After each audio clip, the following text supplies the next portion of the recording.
I'd like to welcome everybody to the Commission for Independent Education meeting on this day, November 18th, 2019, beginning at approximately 8 a.m. At this beautiful metropolis of Howey in the Hills, Florida. Just don't speed, because they'll get you. Ms. Hood, roll call, please. Mr. Cressida. Present. Dr. Kitchen. Here. Mr. Williams. Ms. Mulharen. Ms. Bradley. Here. Dr. Montrose. I am here, and for the record, I am not a morning person at 8 o'clock in the morning. Mr. Wagner. I kind of agree with that. Thank you. Tomorrow, I would agree to, for the 8 o'clock start because we have a large agenda. But today, we could have still started at 9. Yeah. But when Miss Hood calls you and she makes a request, you best do it. That's right. Two So- cups of coffee later, here I am. Again, I want to welcome everybody to the meeting. It's always important to come to the CIE meetings, even though you're not on the agenda. It's a wonderful way to learn. Mr. Santoro, would you like to lead us in the pledge, please, sir? All rise. To the flag of the United States of America. One nation, under God, indivisible, with liberty and justice for all. I'd ask everybody to turn their cell phones either to off or vibrate or quiet or whatever. Would you like to start with the introduction, sir? Hi, good morning. Bruce Smith, Fortis College, Cutler Bay. Good morning. Steve Budosh with Education Affiliates, the parent company of Fortis College and Fortis Institute. Jim Herbst, Education Affiliates, Fortis Colleges. Kathleen Cole, Campus President, Fortis Institute, Pensacola, Florida. Beverly Curry, Bramstein School of Applied Studies, New York. Morning, Maggie Goldstein, Bramstein School of Applied Studies, Long Island, New York. Nelda Webb, Chamberlain University. Dr. Simon Eiteman, Nelson Bridges Institute. Anna Eiderman, Nelson Bridges Institute, Pensacola. Good morning, Jorge Alfonso, Florida National University. Good morning, Claudette Spalding, West Coast University. Joshua Padrone, West Coast University, Doral. My name is Reed Allison with Southern Technical College. Dr. Rachel Needle, Modern Sex Therapy Institutes. Thank you. Good morning, Monica Coronel, St. Colby University, Weston. Good morning, Gustavo Coronel, St. Colby University, board member. Good morning, Lillian Mack, Matrix Educational Center, Orlando, Florida. Good morning, Dr. Althea Ellis, Academic Program Coordinator, St. Ignacio University, Doral. Good morning, Fabiola Lagaldea, San Ignacio University, Doral. Good morning, Carmen Rodriguez, San Ignacio University in Doral. Good morning, Janice Adams, Arizona College Dean. Good morning, Jessica Suito, Nexus University. Good morning, Jenny Bailey, Nexus University. Good morning, Helen Burkhart, New York Film Academy, Miami. Hi, Mylene Dominguez, I'm the Dean of New York Film Academy, South Beach in Miami.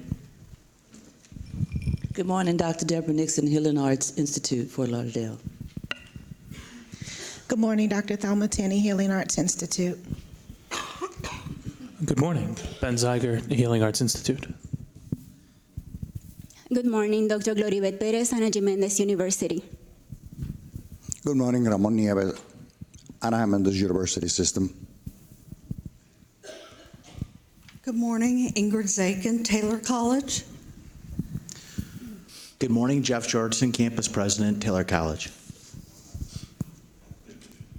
Good morning, Carrie Dannon Hirsch, Rasmussen College. Tricia Kingsley, Rasmussen College. Dr. Marty Eccles, Dean of Larkin University, Miami, Florida. Good morning, Jessica Kim, Florida International College, Kissimmee. Good morning, Melissa Ryan, Concord Career Institute, Jacksonville. Good morning, Anita Jennings, Concord Career Institute, Jacksonville. Good morning, Sonia McEwen, Concord Career Institute in Tampa. Good morning, Cambridge Graduate University International, Dr. Jim Howard, Tallahassee. Good morning, Maida Perez Pupo, La Esperanza, Hialeah. Hi, Terry Linton, Western Governors University. Good morning, Tyson Heath, Western Governors University. Hi, Cindy Mathena, University of St. Augustine for Health Sciences. Kim Refner, University of St. Augustine for Health Sciences. Morning, Commissioners and staff. I'm Dr. Jose Otero, Otero Consulting Group. Good morning, everyone. Rick Rosado with FAME, Fort Lauderdale, Florida. Good morning, Alan Mortham, Florida Association of Post-Secondary Schools. Good morning, Mary Drabick, South Florida Bible College and Theological Seminary, Deerfield Beach, Florida. Good morning, Lisa Telfer, Florida Academy of Nursing. Good morning, Jeff Cross, Herzing University. Good morning, Pat Edwards, Herzing University. Good morning, everyone. I'm Andrew Anderson from LEARN, Library and Information Resources Network. Hello, everybody. Michael Schwam, Altiris Career College, Tampa, Florida. Good morning, Dr. Arlette Peterson from HCI College. Good morning, Joanna Lane from HCI College.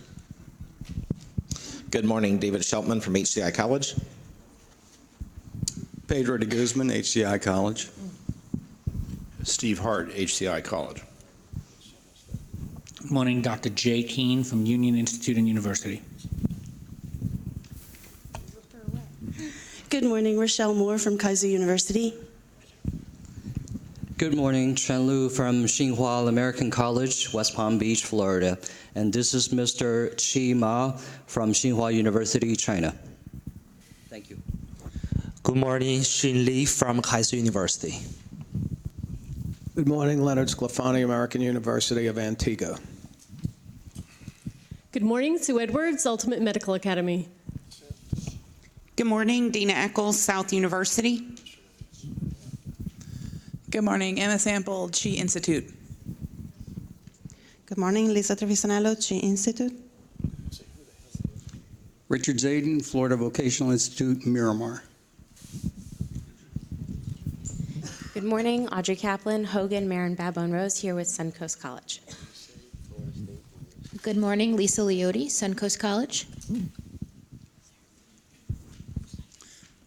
Manuel Viedma, Miami Tech.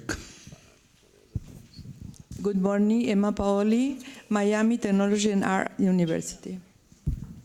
Good morning, Carlos Biense, Miami Technology and Arts University. Good morning, Miami is Eduardo Viedma, Miami Technology and Arts University. Good morning, my name is Ronald Lacayo. I'm representing Miami Tech University. Greetings and salutations. Arthur A. Treyas from Humboldt International University in the great state of Miami, Florida. Thanks. What do you have for breakfast in the morning? It's a top secret breakfast. Okay. Good morning, Carol Palacios, Atlantis University. Good morning, Bianca Palacios, Atlantis University. Good morning, Shannon Farrell, Utica College. Good morning, Lisa Sincere, Strayer University. Good morning, Debbie Zuter, Strayer University. Good morning, Victoria Manjapani, University of Phoenix, Phoenix, Arizona. Good morning, Lynn Chansey, Sunrise School of Nursing.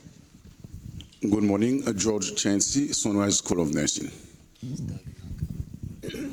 Sirhan Al-Sirhan, Union Institute and University.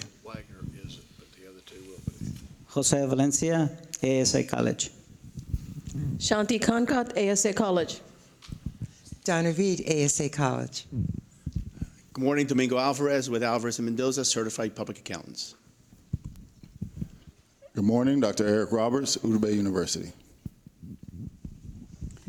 Good morning, Mary Carrillo, Campus Director for Urban University, Sweetwater, Florida. Good morning, Oscar Veloso, Urbe University, Doral, Florida. Good morning, Maria Belloso, Urbe University. Good morning, María Inés Belloso, Urbe University. Good morning, María Cristina Belloso, Urbe University. Good morning, Bill Bradley, Daytona College, proud FAPS board member. Good morning, Pamela Kraska from Daytona College. Good morning, Nathan Adams, Holland and Knight, education lawyer. Good morning, Vicky Di Coloredo Meos, Cesar Vallejo College. Good morning, Dr. Juan Manuel Pacheco, President Cesar Vallejo College. Good morning. My name is Bob Harris. I'm with the Messer Capital Law Firm in Tallahassee, Florida. Today I'm representing City College, Florida Technical College, NRI Institute, Southern Technical College, Taylor College, and West Coast University. I'm glad to see you working for a change, Mr. Harris.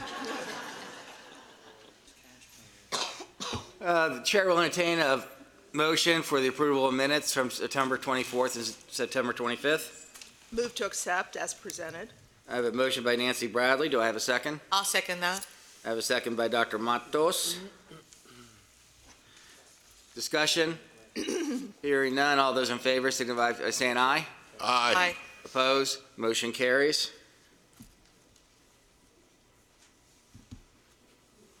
Okay, reports. Mr. Yes, sir. Ferguson. Yes, sir, Chair. If we might, Ms. Bradley's Rules Committee, if we might have her as part of my director's report, give us an update on the rules. Okay, thank you.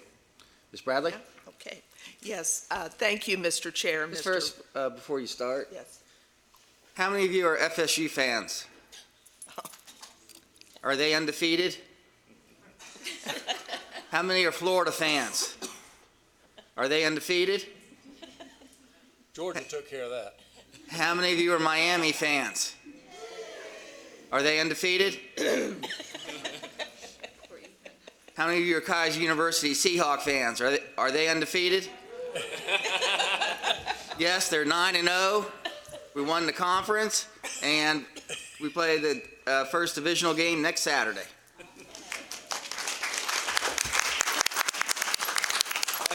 I just had to get that off my chest. Yeah. For the love I have for FSU. Anyone interested in going to the game, see Mr. Cressito at the break. He'll get tickets for you. No. No. Okay, go ahead, Ms. Bradley. Yes, thank you. Yes, I'm going to be giving a Rules Committee update. The committee met by teleconference on November 14th to review suggested changes to Rule 2.009 regarding institutional closures. The changes include additional requirements for train-out plans, maintenance of student records, and transfer of those records to the commission when an institution is closing, and additional language requiring closing institutions to provide updates to the commission of student train-out and refund information. At this time, the committee is waiting for information from the LBMA accrediting agencies on their closure requirements and policies. This information has been requested in the accrediting agency survey that was sent out after the September Rules Committee meeting. Once that information is received and compiled by the commission staff, it will be provided to the committee members and for their review and consideration. The Rules Committee members also received an update on the 16 LBMA accrediting agency surveys due to the Commission on November the 18th, today. So far, 5 have been received, and 3 accrediting agencies have indicated responses are forthcoming or have requested additional time. In addition to providing institutional closure information, these surveys will provide valuable information about the accrediting agency's standards and willingness to share information about institutions with commission staff. Between now and January, staff will compile these survey responses and provide them to the members for their review. Based on the committee's tentative timeline, the committee will meet again in January to discuss any additional changes needed to the institutional closure rules and consider information provided by the surveys in preparation for a final draft to be presented to the full commission. Thank you, Ms. Bradley. You're welcome. And I'd like to thank your committee members as well and everybody who participated. Yes, it was a very good meeting. Not a very long meeting, but that's because the staff had everything so well laid out and organized for us to run through. And I do appreciate the committee members' willingness to put aside what they were doing to jump on the phone and be a part of the call. Great, thank you. Just for the record, I think Mr. Levi Williams has joined us. There's something different about him. Did you shave your head? Or did you shave your face? It was the head. Oh, okay. Yeah. Mr. Ferguson, go ahead. Yes, sir. First, citations issued, none for this last period. And then I'd ask that you accept for the record the Student Protection Fund report. So moved. I have a motion by Dr. Matos, Second. second by, I think, Mr. Williams. I'm going to need to see your ID. Okay. Any further discussion? Hearing none, all those in favor signify by saying aye. Aye. Aye. Opposed, motion carries. And then, Mr. Chair, if I might, we had received an update regarding South, and Ms. Eccles, representing South, is here. You all have, I think, some information that had been furnished. I gave it to you. Take a look at, and if we might have Ms. Eccles come up and explain exactly where we are, who's doing what with which and to whom on South. That would be fine. Good morning. South University recently had. Please introduce yourself for the record. Oh, sorry. Dina Eccles, Vice Chancellor for Compliance. Okay. South University underwent another change of ownership on January 7th. They were purchased by EPF, which is Education Principal Foundations, LLC. South has been in the process of working to change its LLC entity names. You may or may not recall that under Dream Center, those entities were established, and many of those entities included references to Dream Center or DC in the entity name. We received the final approval toward the end of October, removing all references to Dream Center from our entity names. It's now South University-Member LLC, which is the top level for the South University School Group. We recently had our SACS substantive change visit. Excuse me, that LLC is in which state? The top level is in Arizona. We also changed the Florida level. And the ones in Florida are? West Palm Beach. But no, are part of the main LLC Yes. in Arizona. Yes. Okay, so you're operating in Florida as a foreign institution, as a foreign corporation. No. Okay. We're actually chartered. The original charter was done in Florida for the Florida institutions. We're not considered a foreign institution. Okay. Can legal do some research on that, please? Sure. Thank you. Continue, please. We recently had our SAC substantive change visit in October. We've just received our final report, which we are responding to. That response is due in early March.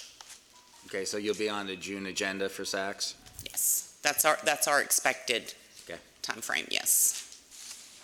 The one area we're working diligently, SACS has requested our first year of audited financials under the South University Member LLC to go in March as well. So assuming we can have our auditors complete the financials, we will be on the June agenda. Good luck. Got a plan. That's going to be a push. It's a push. We had to do it last year, so. Okay. Are you having any issues with your programmatic accreditors? No, sir. Okay.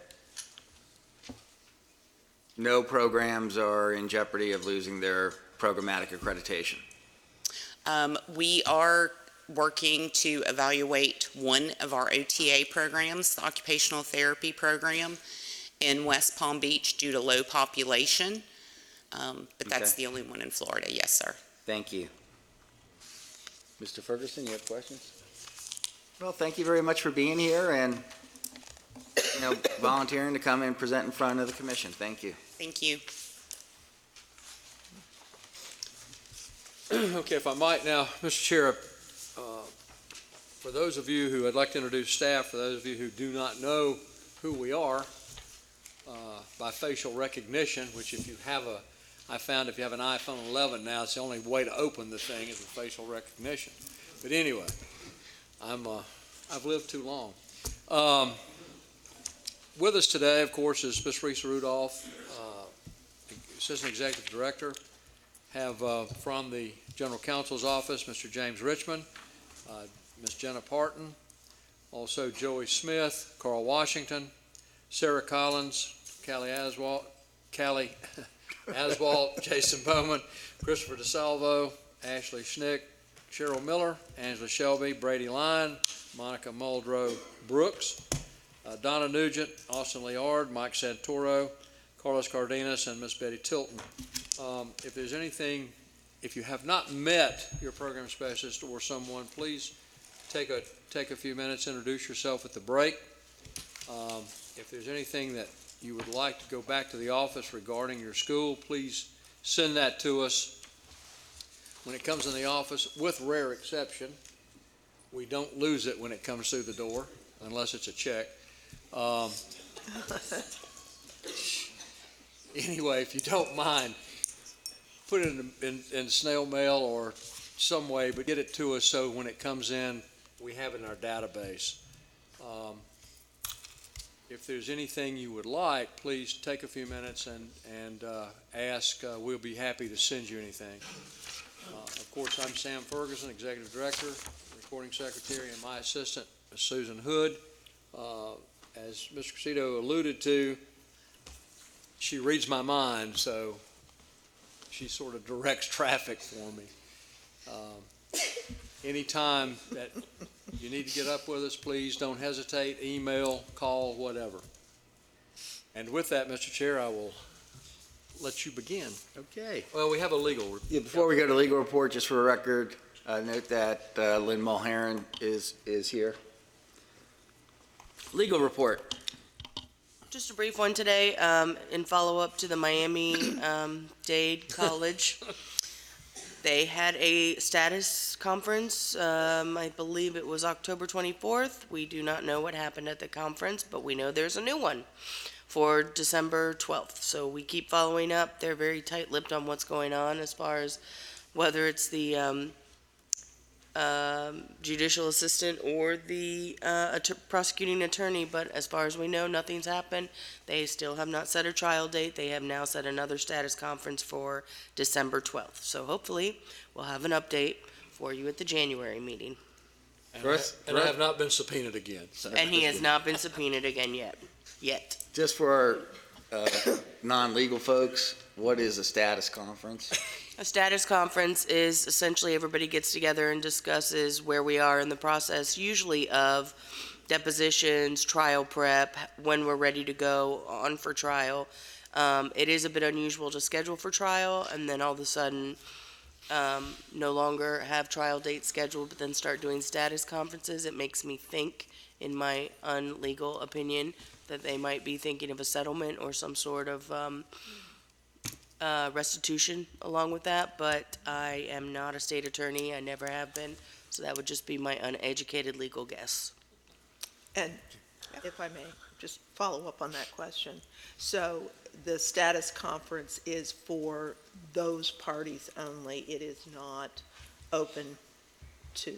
I mean, if we wanted to fly Mr. Ferguson down just to hang out for 20 minutes, I mean, I think that would be fantastic. But at the same time, no, it's usually just them. And just them. They just keep saying, we just had a status conference, we're going to have another one. So, okay. Thank you. No problem. And for the record, I think we have unborn children that are now in probably kindergarten. Yes. This thing started. Okay. Commissioners, as you know, between today and tomorrow, we have close to 22 new schools. And so we're going to change things up this morning. We're going to move Section R, items 1 through 8 to the beginning, which are the new schools. And we're going to do them first. So moved. Have a second? I'll second that. Okay. Hearing no discussion, all those in favor signify by saying aye. Aye. Opposed, motion carries for that. Okay, does everybody have the same copies, Ms. Hood, like I do?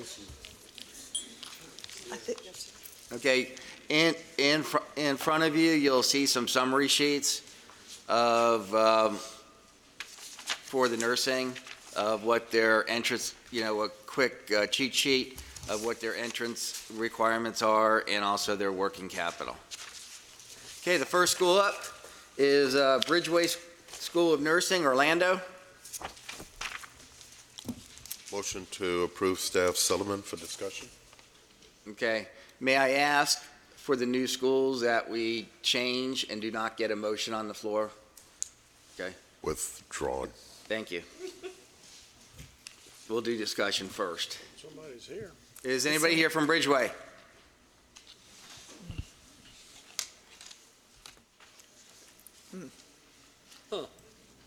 Mr. Chair, I have many questions. I'm sure the other commissioners do too. As well as the chair. Yes. Were these schools notified that they were going to be moved up? They had, the agenda's there, sir, they should. Okay. Everybody's had notification. We don't give anybody a time, I mean, it's just. Okay, let's go ahead and discuss Bridgeway School of Nursing. I'll start. Go ahead. So I would like to know the relationship between the proposed new owner, I believe it's Ms. Watson, and Miller, the former Miller School of Nursing. She's employed Ms. Miller, it appears, but there are a number of documents, including clinical affiliation agreements, that are signed and dated with the Miller name. At the very least, all of those clinical site affiliations would have to be redone, refreshed, and signed by the current school owner. I know that also there is some, if I'm correct on this, I believe there is some revenue, yes, under Bridgeway School of Nursing, and I'd like clarification on that. So those are just two pretty significant issues that I couldn't find the answer to just while reading. Yeah, the revenue was interesting, how they have other revenue source. Mm-hmm. So. Is there any other discussion? Questions? Yeah, just for the record, so they have a clinical affiliation agreement with its own school, and that cannot happen. So we still need to see, still need to have proof of clinical hours or clinical affiliation for pediatrics and obstetrics. Okay. Looking at their financials, I don't know how you can start a nursing school with $3,000 cash. It is troublesome that they do not have the resources to sustain a nursing program. Based on that, I would go for a denial because of financial resources. And in addition,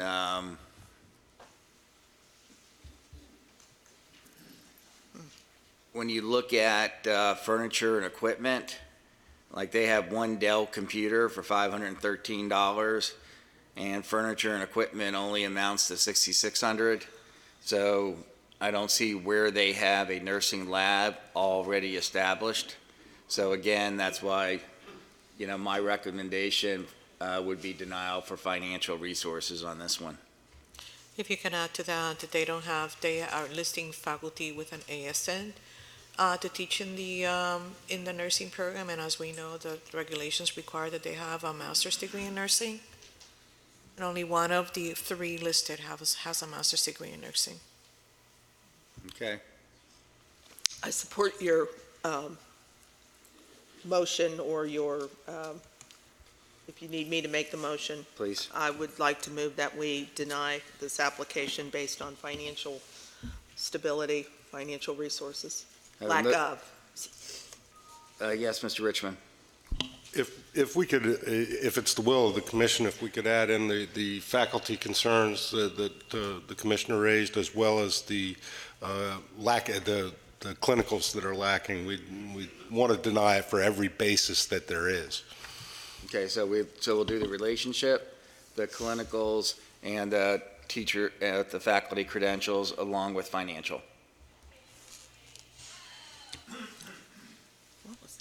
I would second that, Mr. Chair. Okay, I have a motion by Ms. Bradley, second by Dr. Montos. Discussion? Hearing none, all those in favor signify by saying aye. Aye. Aye. Opposed? Motion carries. Educare and Vision College Nursing, Melbourne.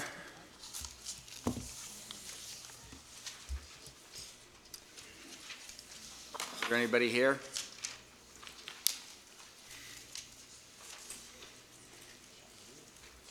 Okay, discussion?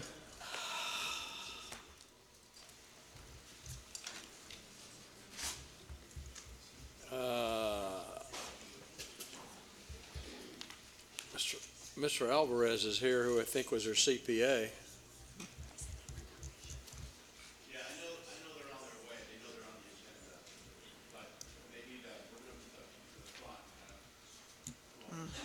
And if there's any financial questions, you might be able to. Come on up.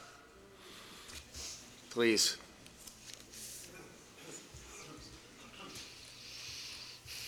Morning, Domingo Alvarez with Alvarez and Mendoza CPAs. Welcome, thank you. Thank you. Questions?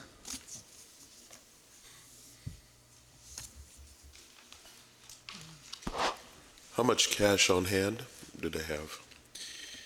67,000 as of a month ago. So it's recent.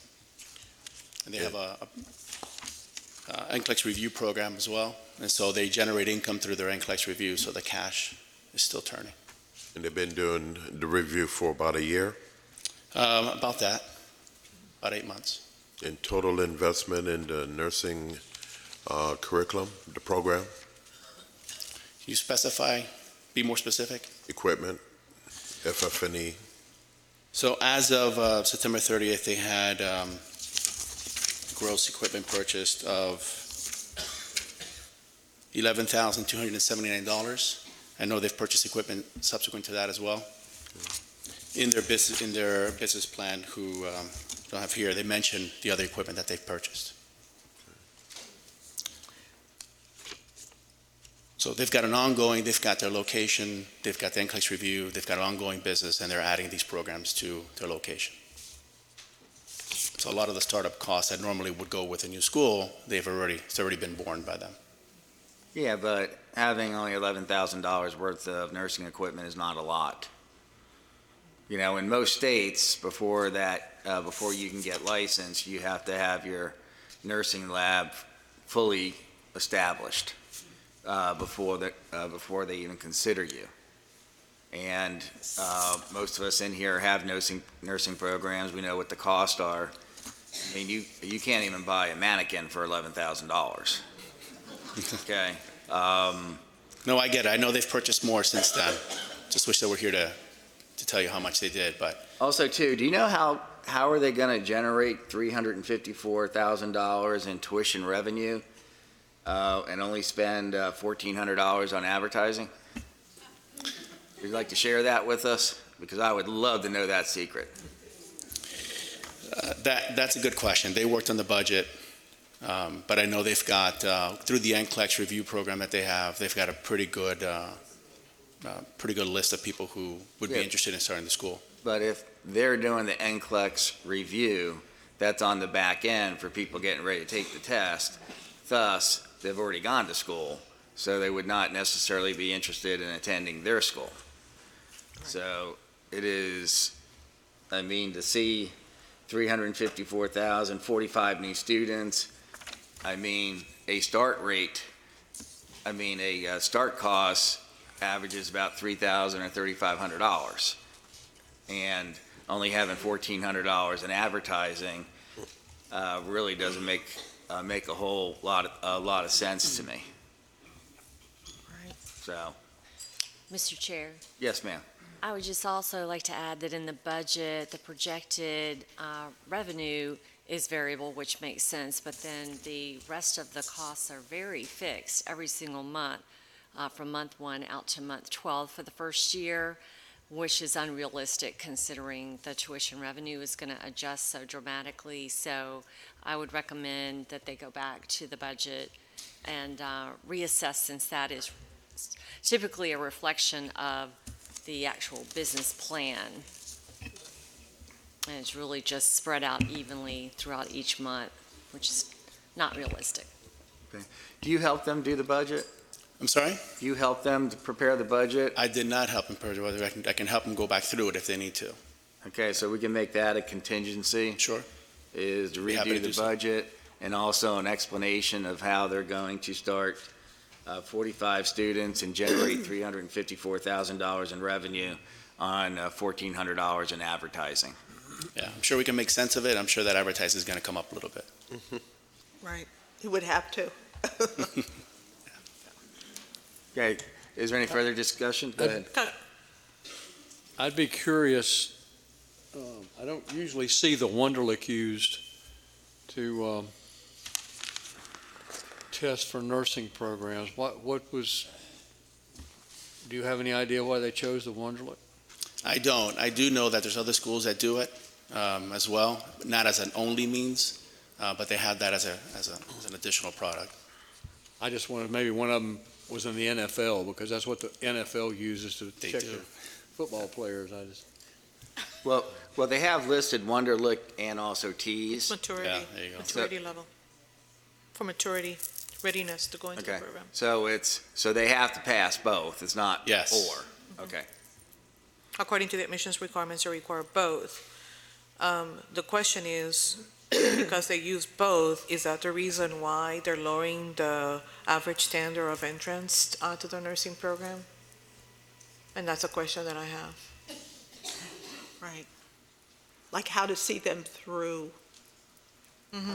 to success, because if they've had their review course for about a year, be interesting to see how that the philosophy and the educational planning that they do for that set of students, you have to totally change your whole way of doing things when you're dealing with the front end, because the people that need the remediation, depending upon if it's remediation or test prep for taking it the first time, to see how that's going to be, how that type of work is reflected in the front end, and if it will, because they'll have to put on different hats almost.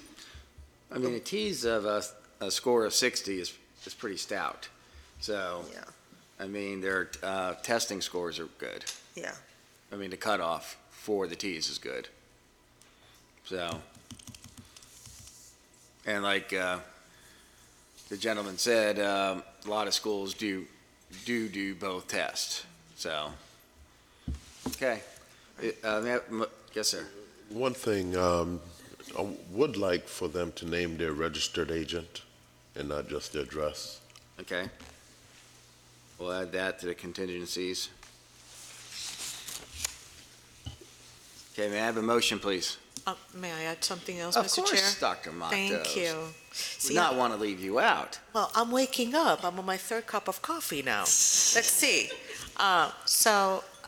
Faculty, they only are listing one faculty member on record for the nursing program and also for the PN program.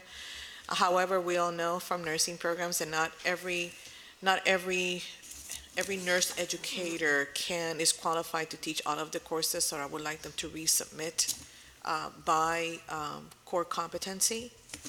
And then the second is they listing the clinical sites for both PN and ASN program.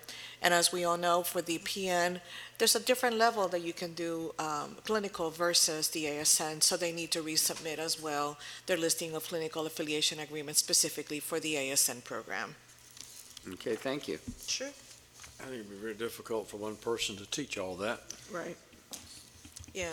Would you like to make the motion with that contingency and the others? I would gladly do that, Mr. Chair. Well, thank you, Dr. Matos. You're quite welcome. A motion by Dr. Matos. Do I have a second? Second. Second by Ms. Bradley.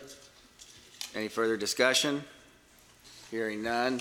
All those in favor signify by saying aye. Aye. Opposed? Motion carries. You did a wonderful job up there. Thank you very much, Commissioners. Okay, since we have the accountant up there, this is for everybody. The one thing that I did notice going through the financials,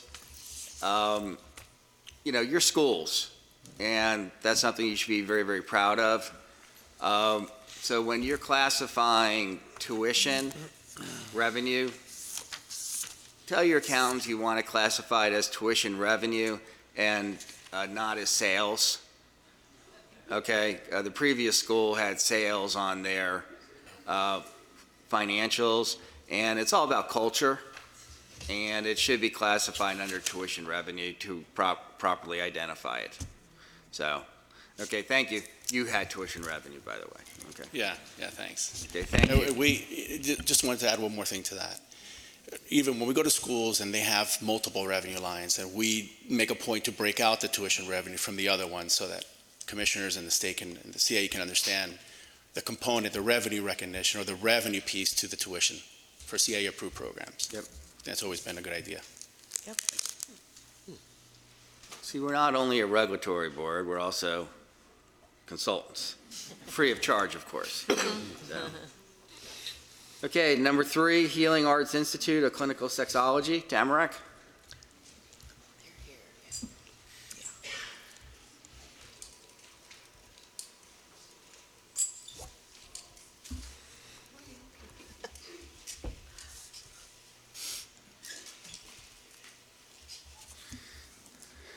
Good morning. Hold on a second while we park. Sorry. Very much. So did you have to get a new scooter, or did you just borrow Reese's or Miss Hood's? No, Risa said she gave hers to Joey, but Joey says no, so we just don't know anymore. Okay. Hopefully somebody's enjoying it somewhere. Yeah, the horn's still missing though. What are you doing to your staff up there? Right? Hey. That's what I said. I think this is three of you in 1 year. Actually, 4. Four? Oh, my gosh. My goodness. I said I didn't know this came with a job. Jeez. So sad. Go in there or Yeah, I something? tell you what, take no prisoners. They deserve some hazard sad. pay. Right. Jeez. Good morning. Good morning. Introduce yourselves for the record. Hi, I'm Dr. Thelma Tenney, President. Dr. Deborah Nixon, faculty. Benjamin Zeiger, adjunct faculty. Welcome. Thank you. Commissioners? I'll start. Do you have another location? Is this a branch location? We only have one location in Tamarack. This is it? Correct. And nothing anywhere else in another state or? No. Okay. Sounds familiar. Because you mentioned somewhere SACS accreditation. We had to remove that from our information. So that's part of your long-term plan Correct. to seek accreditation? Correct. Okay. And so there's no mention of SACs anywhere else? No, only in we were asked a question last commission meeting, what accreditations are there for this type of institution? Okay. I'm just curious. Have you performed or completed a market viability study on your programs? We have consulted with the universities like ours, yes. No, actually, my question is, in the South Florida area, is there a need for individuals to have the certificate? Yes, the certificate and the PhD, we are one of the highest numbers of sexual abuse, sex trafficking, and so yes, therapists being able to efficiently work with the population who have sustained sexual trauma and sexual dysfunction and sexual issues. Yes, ma'am. So is your intent, have you then reached out, or do you have any kind of, how can I say, consortium agreements or training agreements with entities from the state or agencies? We have training agreements, yes, that have been submitted where our students would be going into their internship. Okay, so you have your practicum then? Correct. Okay. Do we have that on record? Yes. Okay. You're an ongoing business right now, is that correct? We are a therapeutic office, correct. Okay. So you're an ongoing business, based on your financials, that's what it looks like, and you just affirmed it.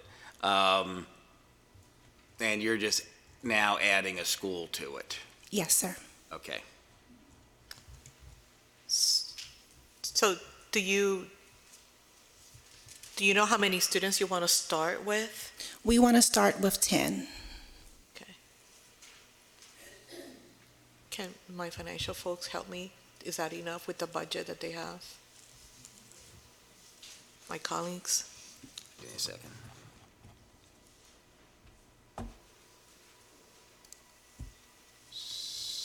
I yield to the professionals and experts in this room. Yeah, me too. But while we look up your budget and cross-reference that with your student number, just briefly explain who your students are. Our students are master's level licensed therapists in the field who are looking to get a special accreditation or additional certification or PhD in the sex field. And I'm familiar with, 211 and BSO's Sex Trafficking Council, and we have about 2 or 3 specifically for sex trafficking in the South Florida, or at least Broward County. Where would your students actually be performing these particular services? That's a great question. And I'm assuming that not to cut you off, that most individuals who are victims of sex trafficking are not likely to come forward. Just not likely to come forward. We are in the process of working. I've been asked to actually train the workers of Nancy J. Carterman, which is one of the largest facilities in South Florida for sexual assault victims. So we are working on a partnership with that institution. They're actually on hold for, I wanted to get through this process before I structure. It is something that will go forward. And the institution would pay for staff to get the doctorate, or the individuals would have to pay themselves? All of our staff have PhD, with the exception of 2 who are currently in PhD programs. So our staff is fully trained and able to work with. We are looking for the ability to be able to train other therapists. No, I get that. Okay. And you were mentioning your association with Nancy. The Nancy J. Carterman Crisis Center, So yes. the question was more for that entity. Would that entity be paying for their staff to go Yes. through your training, or would the individual staff members have to pay themselves? The center, Themselves. okay, the center is working to be able to cover that. They are looking to cover their certificate, and I'm not sure the PhD would probably be out of pocket for their staff. Yes. Okay, so I had asked that question earlier then. So you are in the process of signing memorandum agreement or consortium agreement or articulation agreement. There's so many words to that, but you're in the process of signing a contract where people will come to your school. Yes. Okay. And is that the reason why you're opening the school then? No, it's not the only reason why. No. Okay. Okay, the budget looks fine. It does? Okay. I mean, having an MOU, my advice to you, if you're going to have a published MOU, and it's going to be kind of an agreement, you need to put that in the catalog, by the way, but that's a recommendation later on, okay? Thank you. Sure. Okay. I Chair don't will have entertain a motion. anything else. Move to accept staff recommendation for approval. A motion by Nancy Bradley, I'll second that, second by the good Dr. Matos. but Levi was thinking too. No. It's okay. I yield. Is there any further discussion? Hearing none, all those in favor signify by saying aye. Aye. Aye. Opposed? Motion carries. Thank you and good luck. Thank you.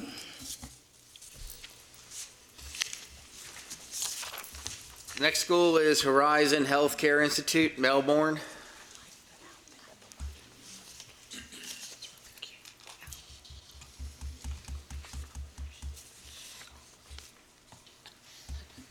Okay, we'll start conversation.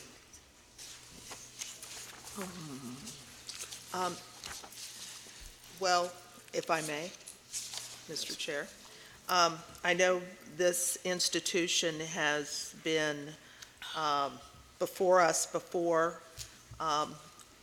If we could just get refreshed on, they were licensed, then not licensed, then now Mr. Robinson is coming back with a new institution in the same location.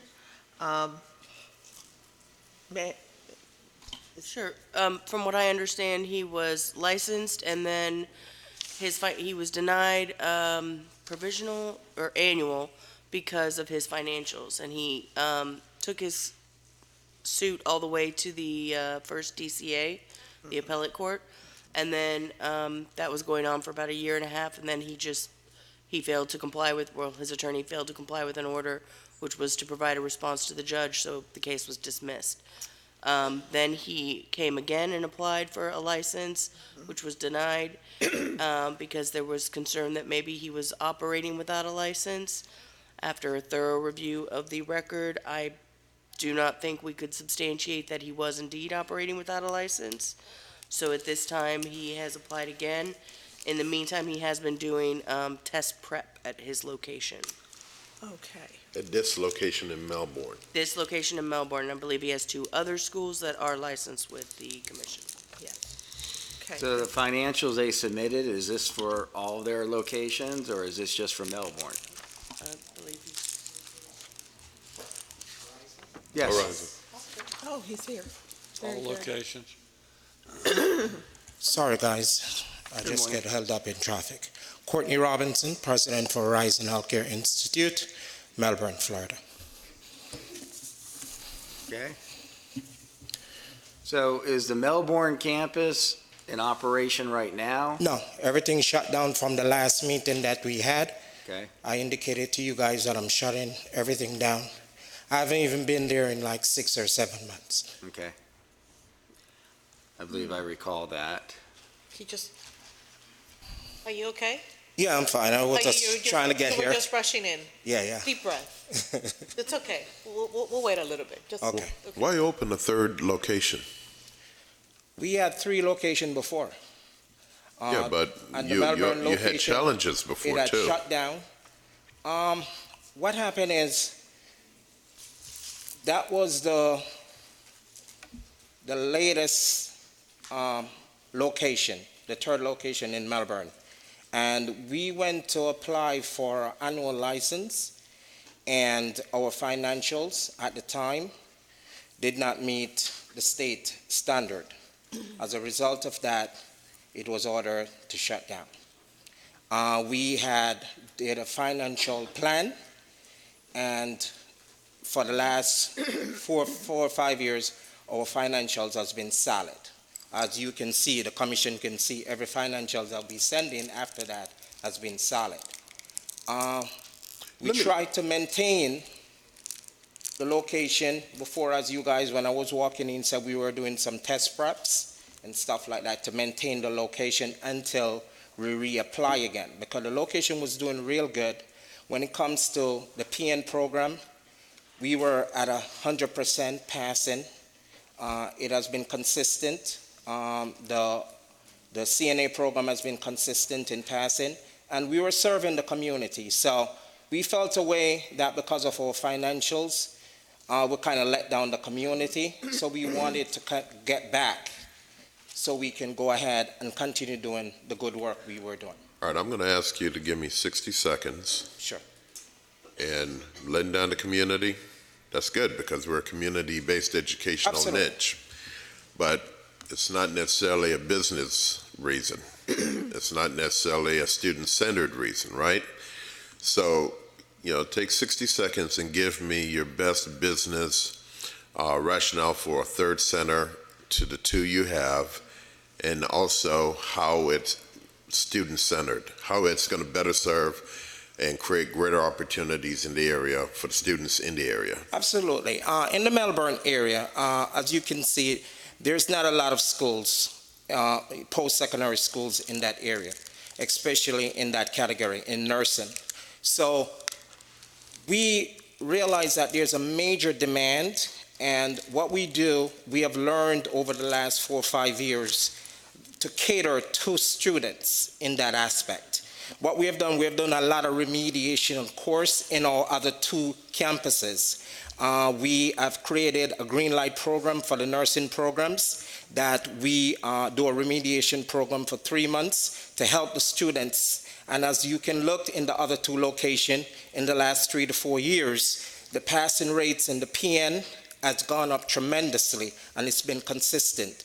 So yes, we see that we can benefit the community in that aspect. It's not just about business, it's community-based, and we're trying to help those students in that particular community because of the lack of resources. And we think that we can be a great asset as we've been before.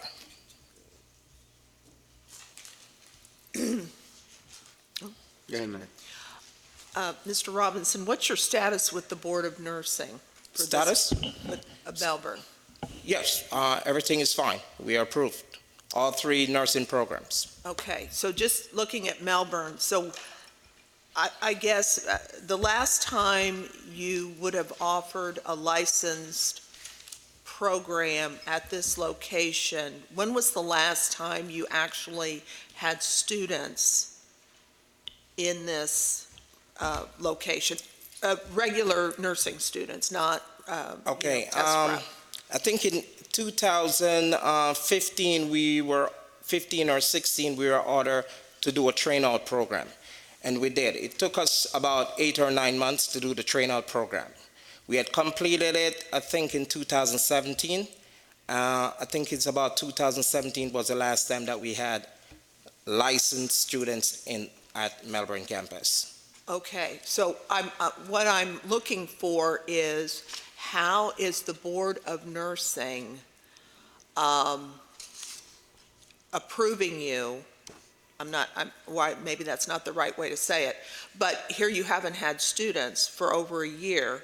I see a letter in here from the Board of Nursing dated January 2018 with your request.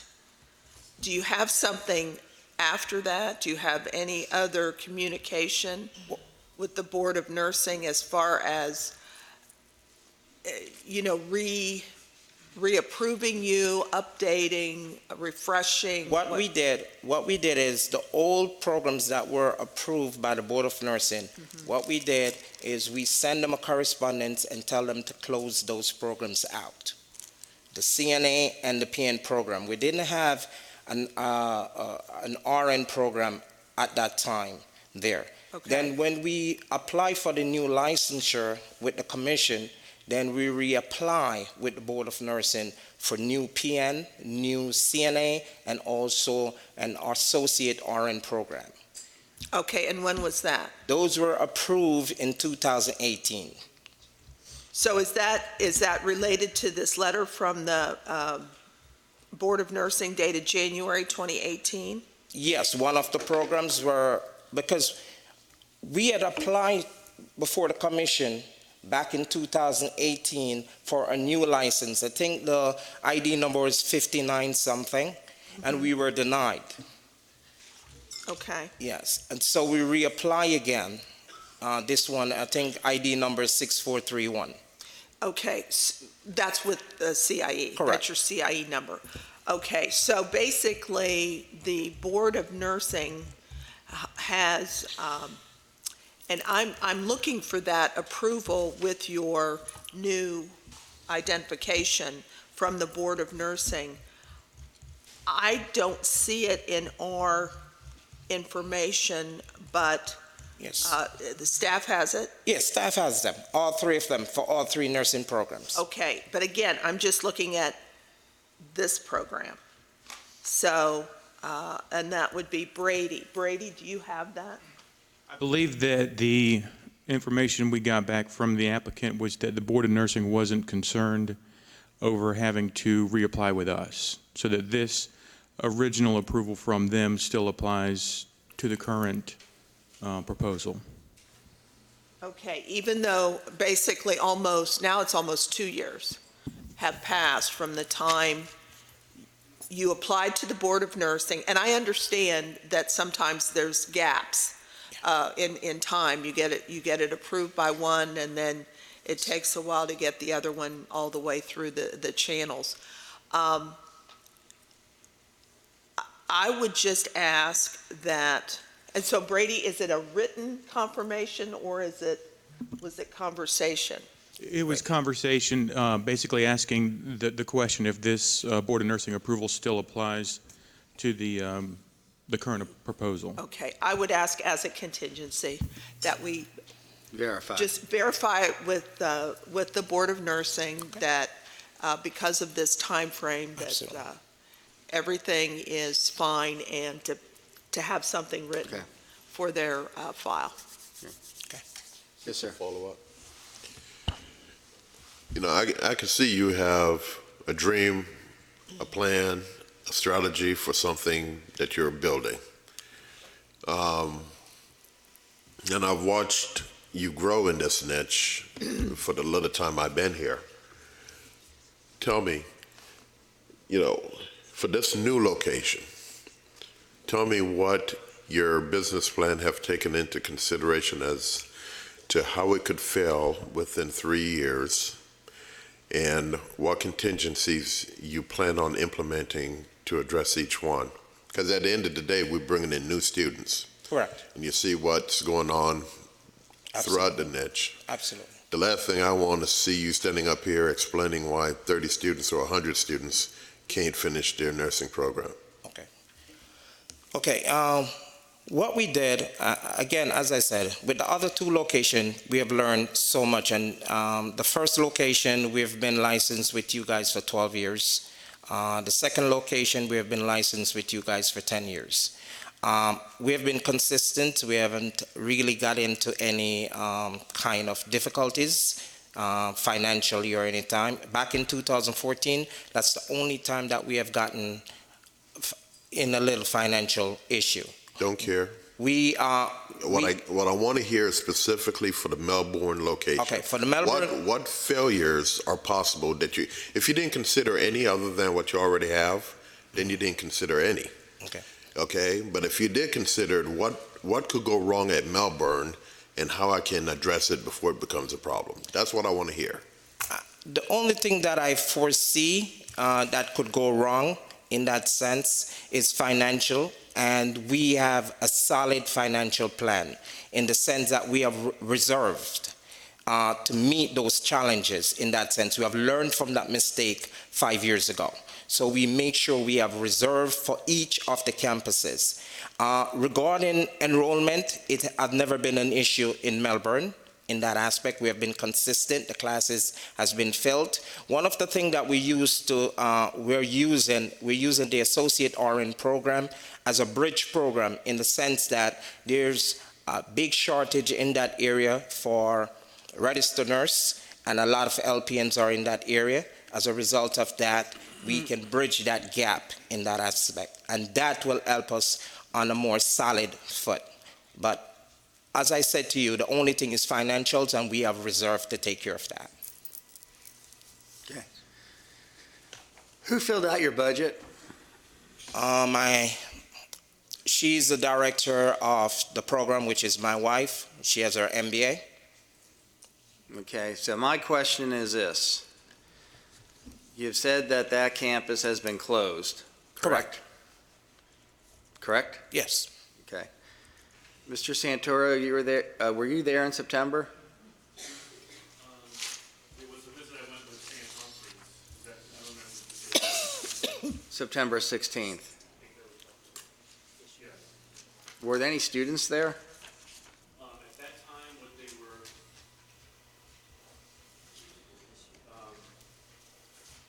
well, the last visit in September that I was there, there were no students there. I was there several times, there were no students there. Okay. It was a prior visit with Sam Humphreys way back when they were operating with Okay. Because the reason I ask is, if you look at your budget, correct, it looks like you already have 92 students in school. Remember the budget. For Melbourne. No, remember the budget that we did, it is for all three campuses. It's a proposed budget. This is for the No. We don't have a active. Horizon Healthcare Institute, Institution City, Melbourne, Florida. Okay. You asked us to do a projected budget. That's what I did. Correct. But what I'm saying is that you should have 0 at beginning population since you have no students, and then you would add your starts to it. But when you look at your budget, it already shows that you have 92 continuing students. Okay. Is that an error in your budget? That's an error in that aspect. It should be the overall amount of students that for that projected time period. Okay, it's a projected budget. Okay, so in 12 months, you'll have 92 students? Yes. Okay, so you need to go back and have your wife revise the budget? Absolutely. Because it would lead us to believe that you are still open for business? No. Okay. Okay, is there any further discussion? The chair will entertain a motion. Just one question Sure. about accreditation. Yes. Do you have institutional accreditation? We are working on that right now for the other two campuses. So we're in the process. As soon as we get accredited, we will just add on the new campus. You'll make it an additional location, Yes, branch? Yeah. absolutely. Okay, so, and you're working with ABES. ABHAS. And so where are you in the process? We are waiting to get our visit, so we're waiting on that. Have you submitted a self-study? We are in the process of submitting it, maybe in the next month or so, in the next 30 days. Okay, so you're still kind of in the Yes. beginning stages? Yes. Okay. And you're including Melbourne in that self-study? That's what we're waiting on, Okay. the approval to include it, correct. Okay, Ms. Bradley, a motion, please? Move to accept staff recommendation. I have a motion by Nancy Bradley with the stated contingencies. Second. Second by Ms. Mulherron. Is there any further discussion? Hearing none, all those in favor signify by saying aye. Aye. Opposed? Motion carries. Thank you. Thank you very much, appreciate it. Thanks. Miami Technology and Arts University, Miami.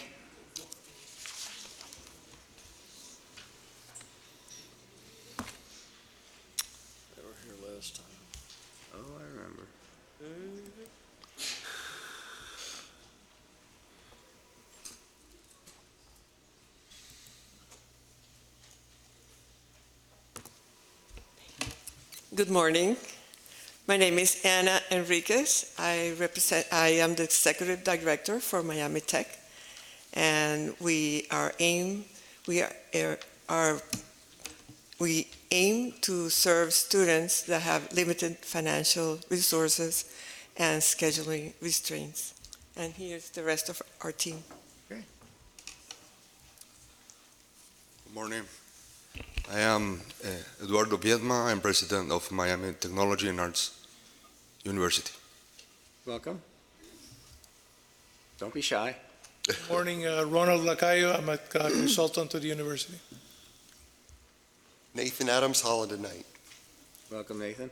Thank you for the opportunity. Okay. Discussion.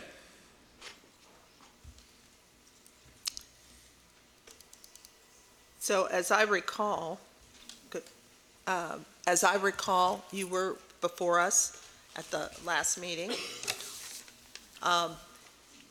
And you agreed to a 90-day licensure delay.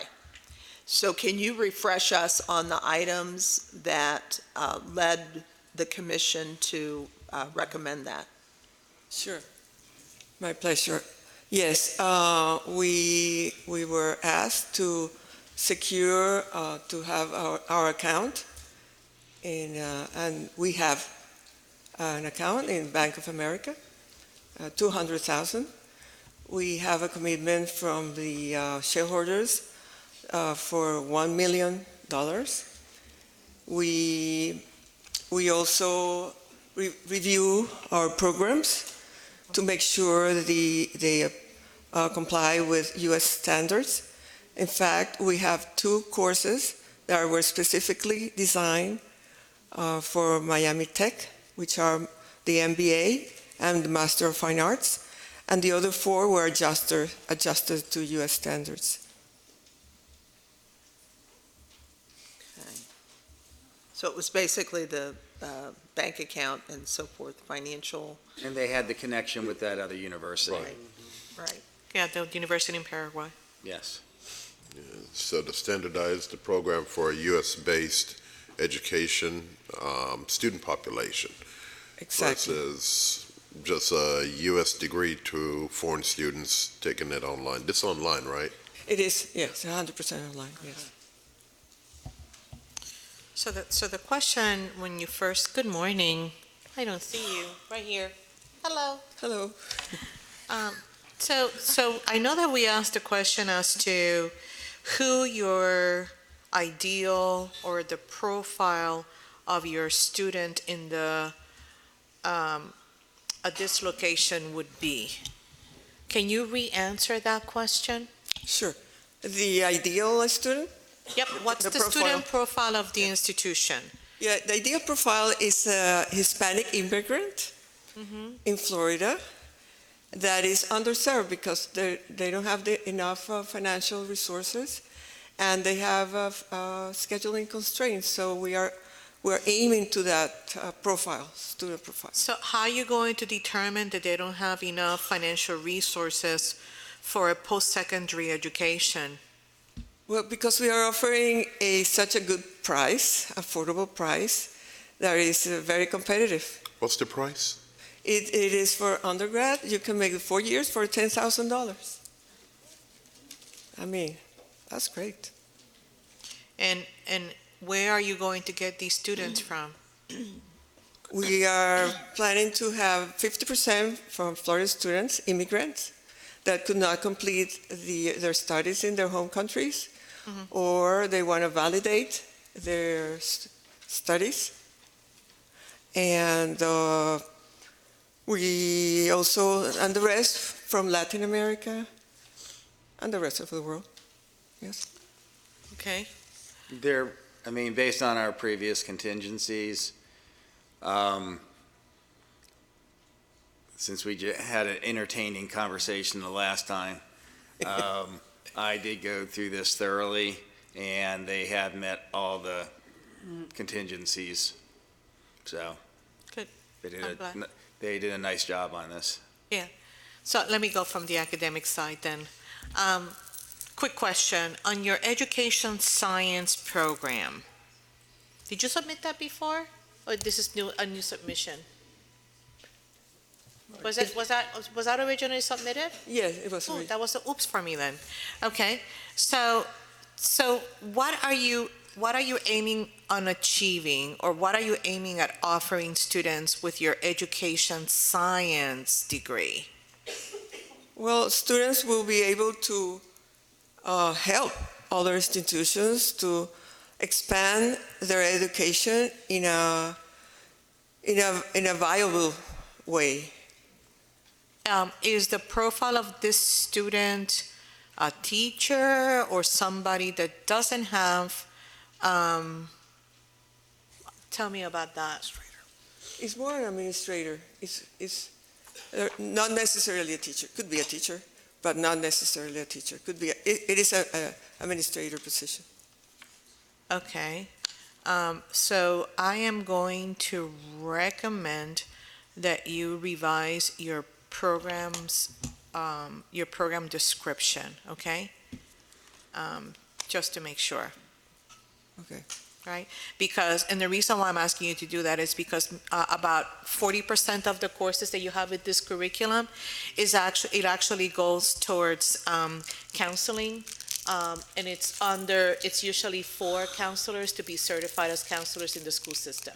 So if you're not going to attract those, I'm going to recommend that you change it, okay? I see. All right. And your textbooks, are your textbooks in English or in Spanish? In Spanish. Okay, so you just translated the okay.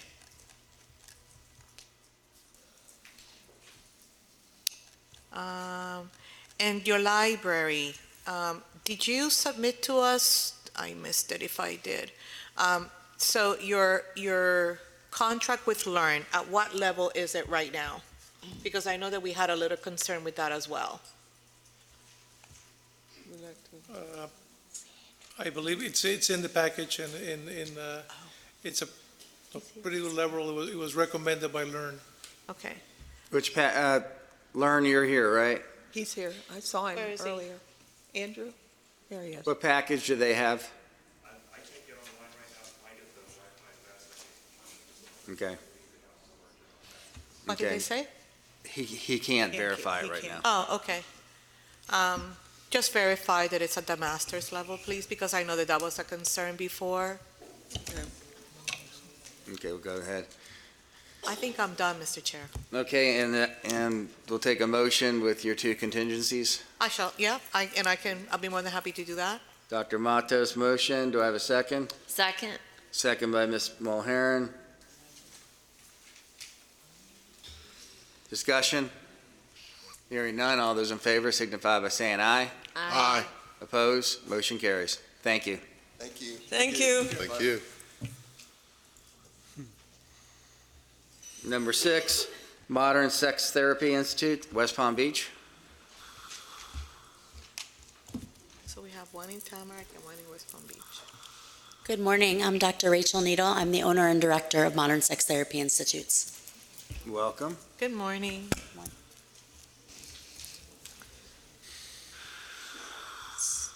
Mr. Chair, may I ask a question? Yes, ma'am. Which is going to be my trend today for, so talk to me about why is it that you want to open the school? We just had one. Yes. Like in Broward County, you're in West Palm Beach County, so really close to each other. Sure. Tell me about it. So there's a huge need across the country. There's actually, besides in the state of Florida, where we had 2 and now we have 3, there was one other in California that actually recently had to close. And so there is a huge need. I've been operating an institute for over 10 years now that has certified sex therapists, and I have several other certifications in the realm of sexuality, where I've been had a lot of students ever since I started. We've been successful, and now we want to add this because we do think there's a huge need and there's a lack of training, lack of really good training around the country, and especially in the state of Florida. So we have, my institute currently has over 60 students, and of course I can't mention that this is in the pipeline, but I know a number of them were interested in other programs to get their PhD and are interested in continuing. So you are running an institute right now with students? So it's not a PhD program. I have been giving, Florida is the only state that requires that you're certified in order to practice sex therapy. It's really interesting. So we run a certification program. It's a certification program that yields to employment? I'm sorry? Is it a certification program that yields to employment in the field? People that attend our program are already licensed professionals. It's just to be able to use the specialty. So in order to enter those programs, do they need to meet a certain criteria in order? Yes, they have to be licensed mental health professionals. And do you issue a certificate of completion or a certificate of something? Yes, by the Florida Board of Psychology. Is it a professional development or is it a training to further employability? It's a training to, I think it's a little both. I mean, it further employs, a lot of people are in private practice, some work for organizations. Okay. Do you consider yourself a school now?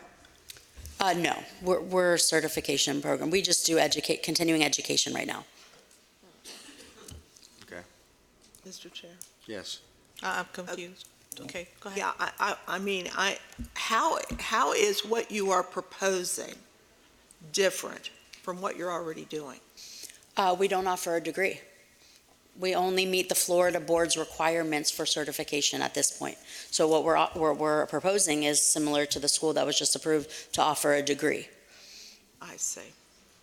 So, but do you already need a degree to apply? You have to be a licensed mental health professional. What does that mean?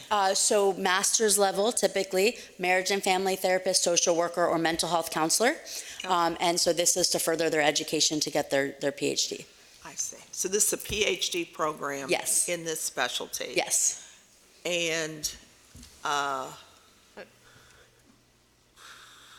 would you say, though, that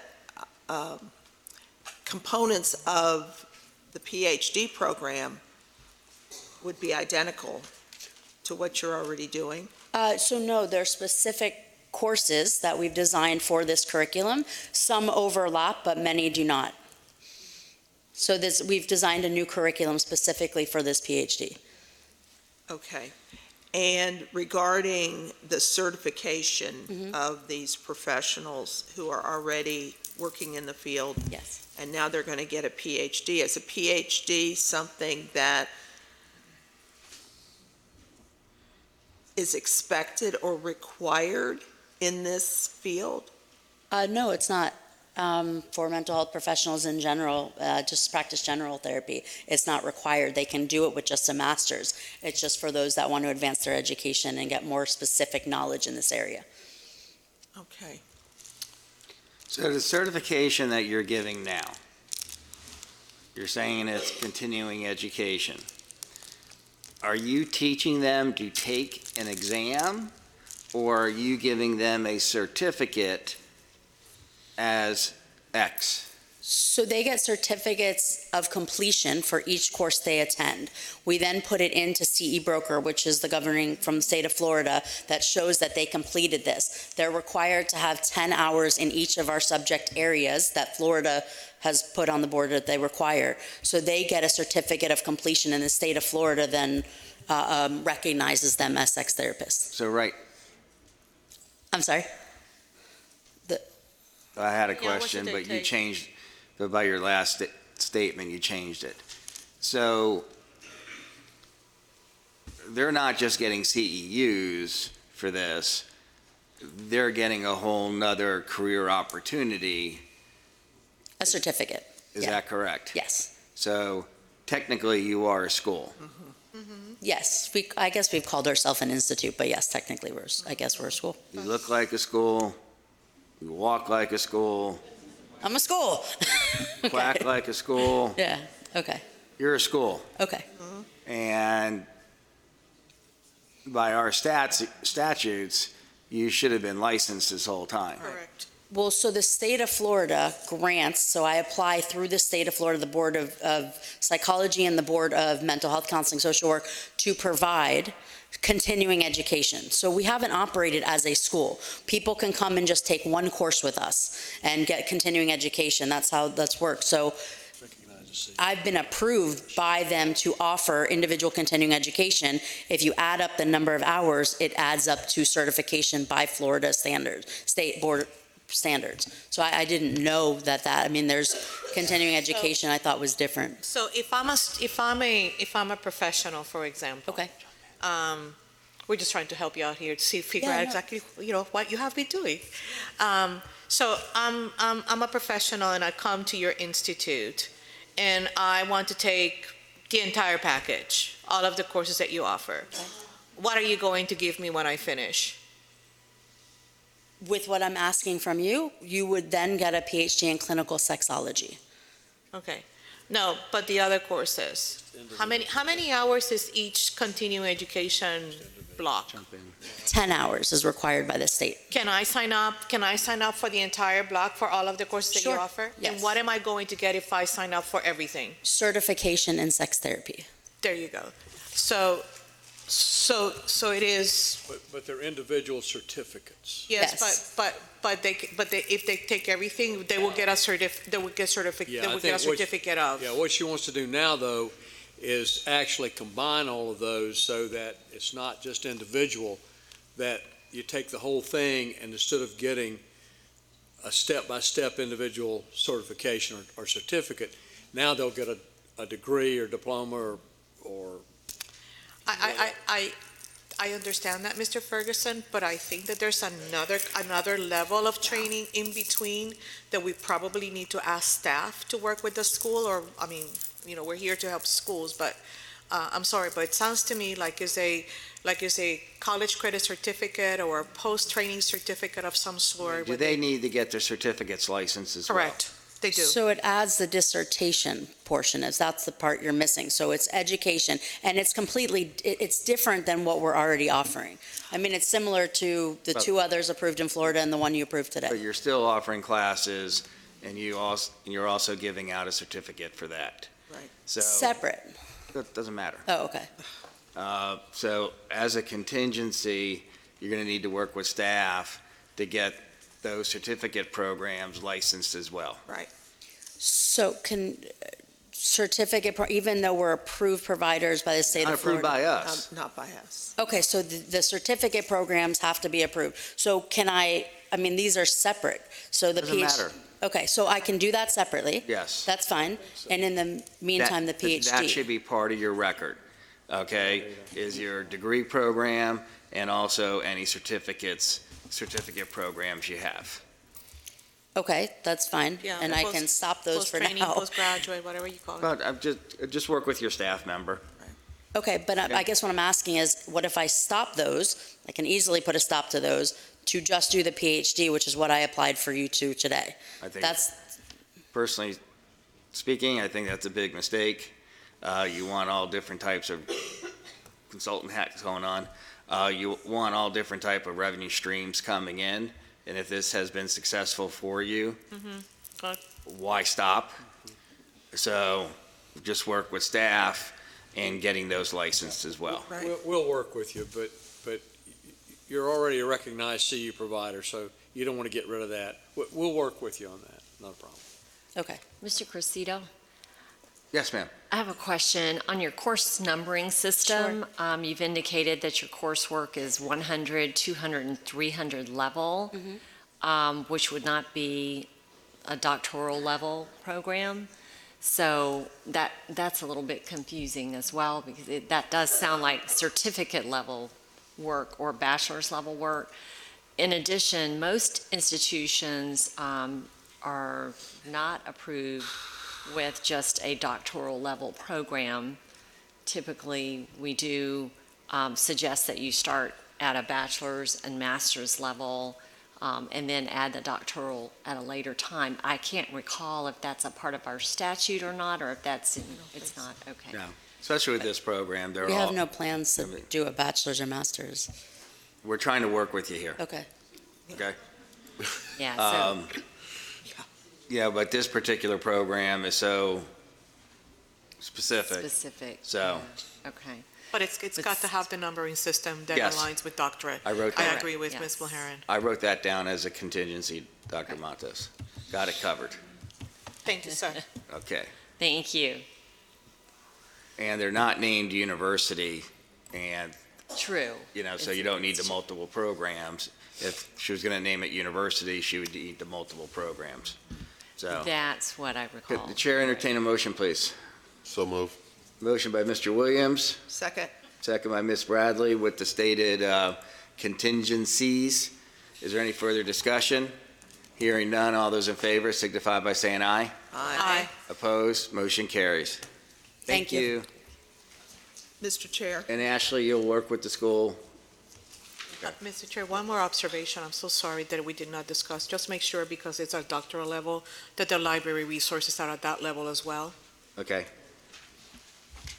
I just want to make just a general comment regarding continuing ed, certificate programs, agencies that provide credentialing, that this is like a cautionary tale here, that just because somebody else recognizes what you're doing as something that is worthy of some type of a credential certification recognition doesn't mean that you don't need to check out the CIE also. So, Exactly. Just a word to the wise. Well, it gets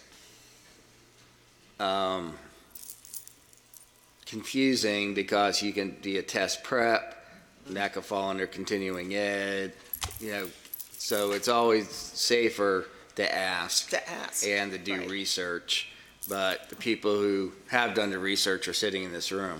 That's right. And so it's the people out there that don't know any better that are dealing with these other state agencies, and they don't tell them, oh, by the way, just like the nursing board. Even though you're approved by the nursing board, you still need to be approved by CIE. Okay, moving along. Number 7, Nursing Bridges Institute, Pensacola.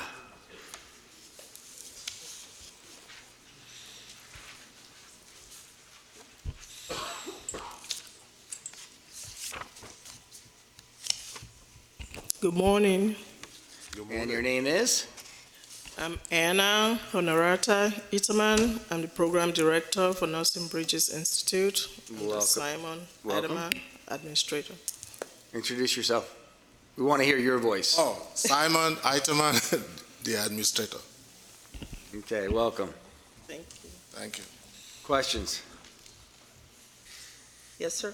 Yeah, I'll start, if that's okay. Yes, ma'am. Good morning. How are you today? Good. So I see that you are looking to offer some online courses. Yes, ma'am. What part of your programs are you looking to include in an online modality? The general education classes. Only? Yes. Okay. And then who will your students be? Where will they come from? Our students are going to be high school graduates, licensed practical nurses who wants to become RNs, veterans who wants to go back to school, and also adults who wants to make a change in career. Okay, so where do they live? They live in Pensacola. Some of them might be coming from Alabama, Mississippi. Okay, so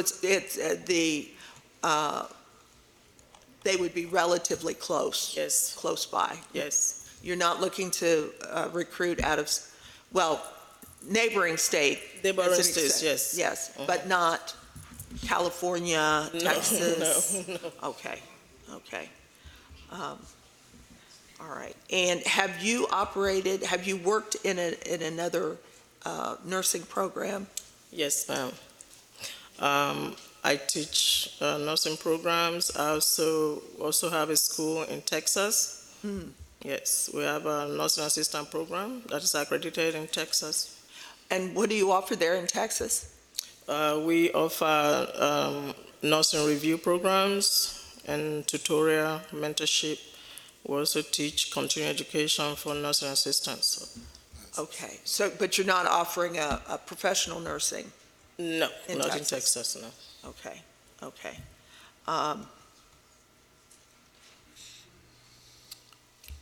Okay, I'll stop at this point.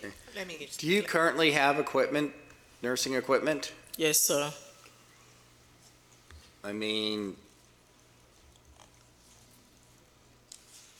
when did you buy it? We've bought this equipment since 2013 when our program was approved in Texas. So majority of our equipments were relocated here, and we also bought new equipments. So we have a very robust lab, clinical lab. Okay, and then a site visit will be done because it is a new school. Who has Pensacola? We'll run out of the office. Mike will go over. Mike? Good morning, Mike. Okay, please note, when you do the site visit, look at the equipment. Equipment's changed since 2013, 14. It looks like they've had equipment and it's been depreciated based on their financials. Who did the budget? Our CPA. Okay, so you're looking in the first year to do $1.2 million in revenue. Your advertising is $85,000, okay?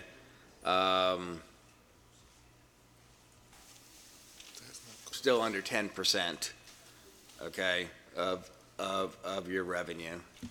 And you're looking to start, where is it, come on. You are looking to start 75 students, okay, in the multiple programs. Are you looking to start them just once per year? Yes, for now. Okay. Because your budget only shows new students starting your first month. So you're not going to have multiple starts during the year? No.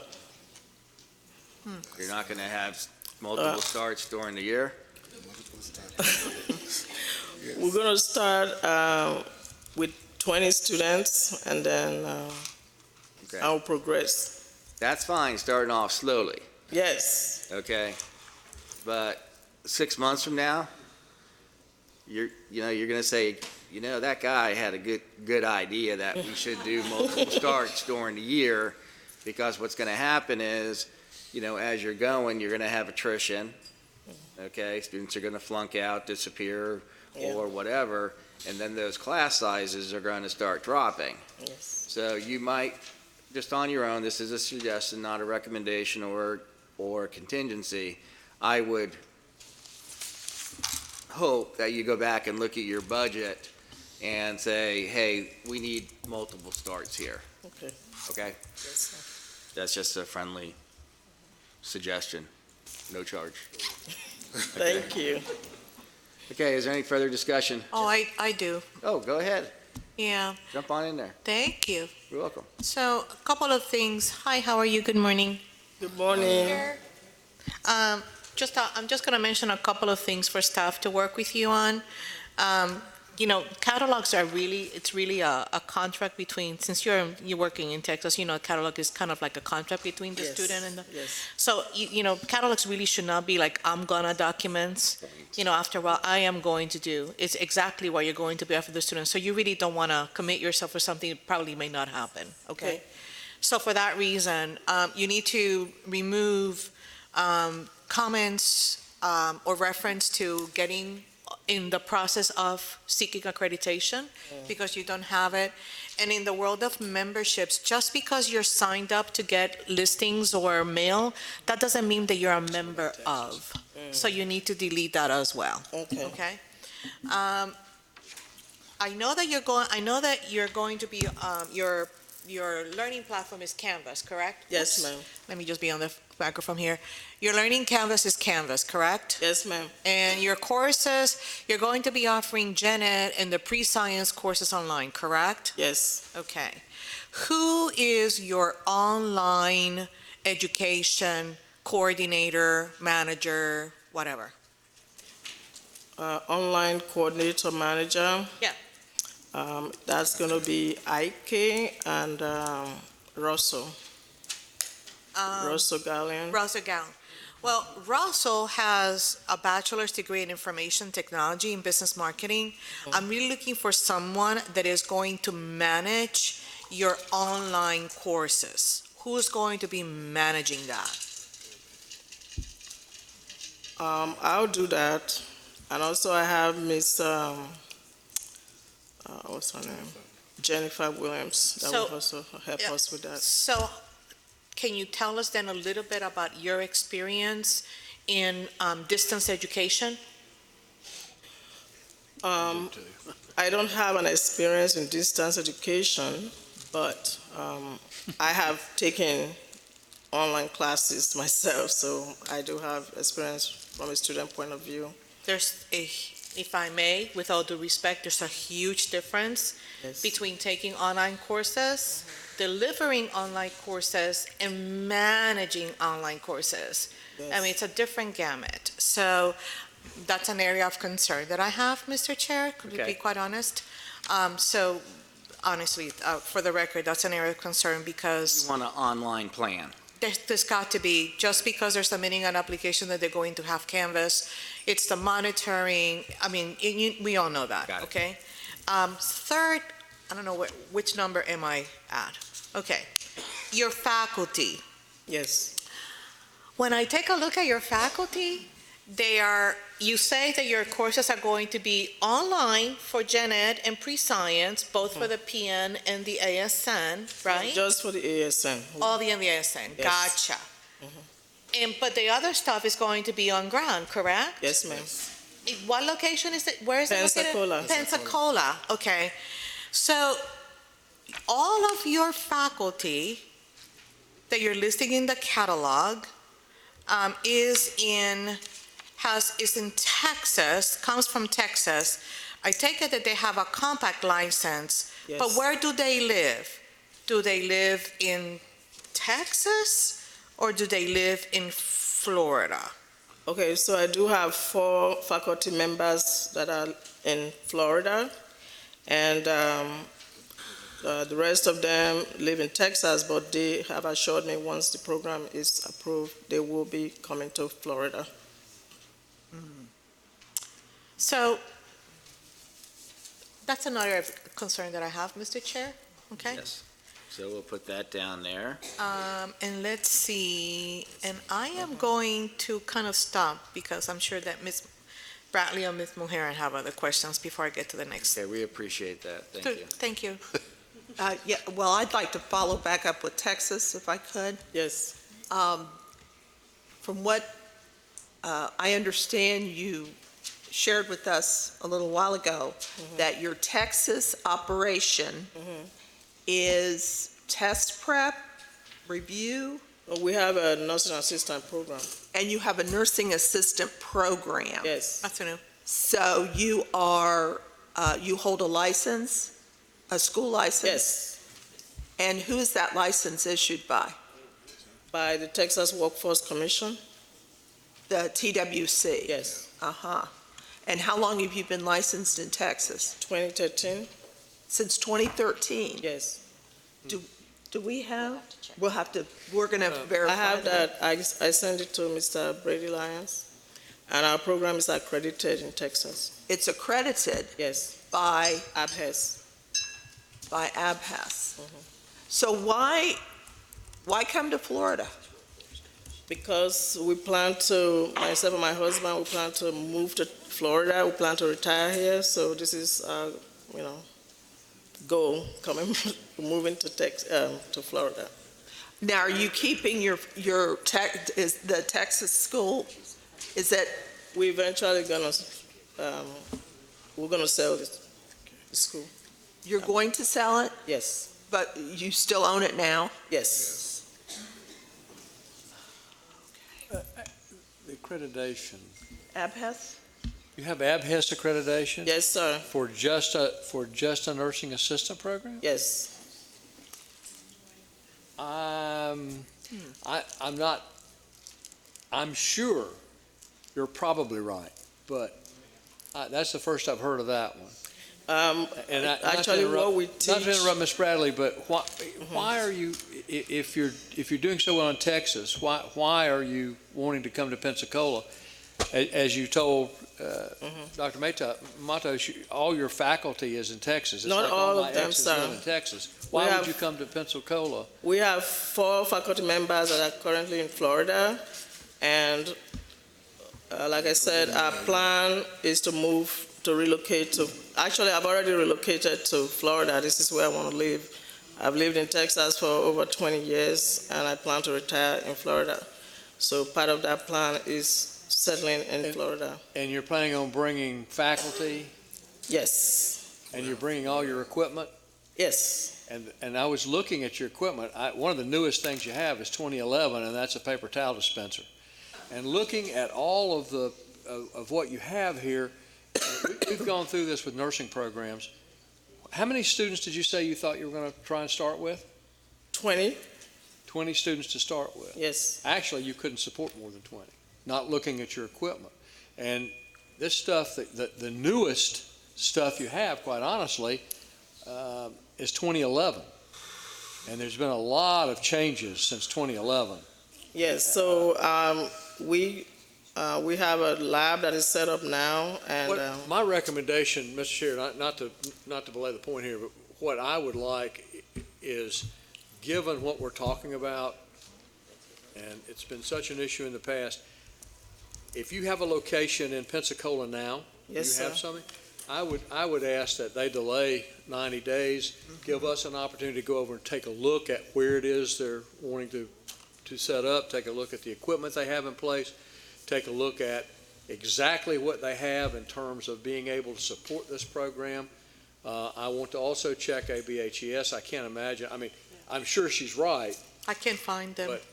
but I would like to verify the ABHES. Yeah, we're okay with that. Yeah. You know, also too, on your budget, like we talked about earlier, like we talked about the equipment earlier, you know, you're starting a total of 75 students, not just 20. Right. I can't support. Okay. we're so- starting with 20, and then we'll progress. Yeah, but your budget doesn't say that. Your budget for the first month of January has a total of 75.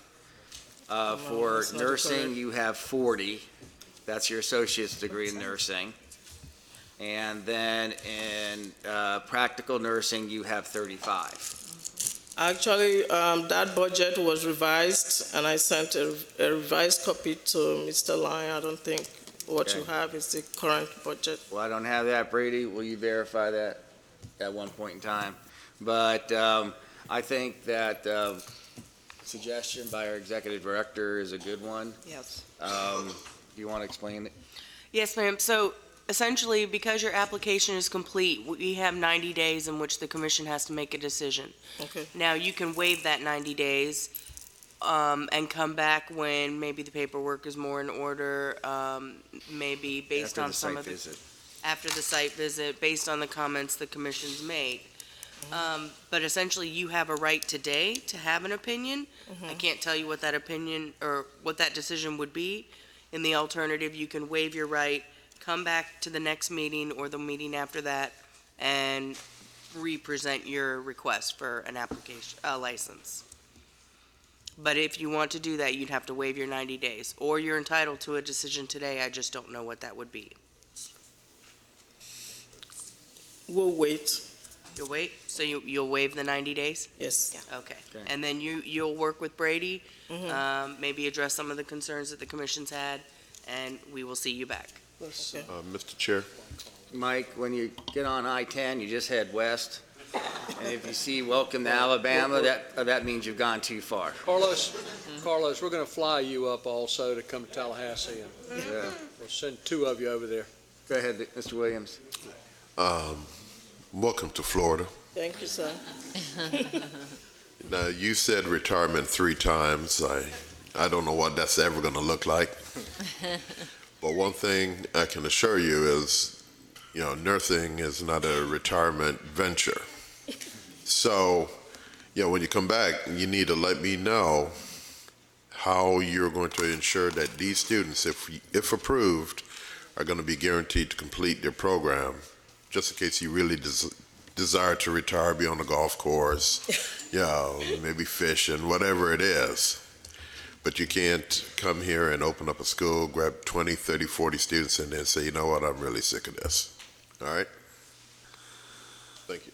Mr. Chair, I just had a comment as well as we go through the waiver process for Mr. Lyon to make sure and work with the school on I have concerns on the messaging and communication with the Texas faculty. If you are going to be closing there and you're reopening here and they're going to be your online faculty, there's a lot of questions there that need to be planned well in advance.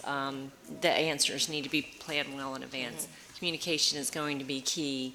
And then also just making sure that you have the quality assurances in place for monitoring the online classroom. You were saying that you had taken classes as an online student, but being able to direct that, as Dr. Matos pointed out, is a different ballgame. So just making sure that not only your faculty members are highly trained in what they need to do, but also that someone is monitoring and ensuring that quality assurance for what you're expecting the students to get out of each class. Good. So I would say those would be some things I'd like to see us work on as well for the application. Mr. Chair, Thank you. can you add updating the learning resources to include nursing specifically at the associate level? Okay, so noted. Thank you. Okay, thank you very much. We'll see you next meeting. Thank you, sir. Thank you. Unless Mike gets lost. Carlos will get him there. All righty, well, we got... That'd be scary, those 2 traveling together. I might go with them. Summary sheet on Sunrise. Sunrise School of Nursing, Plantation.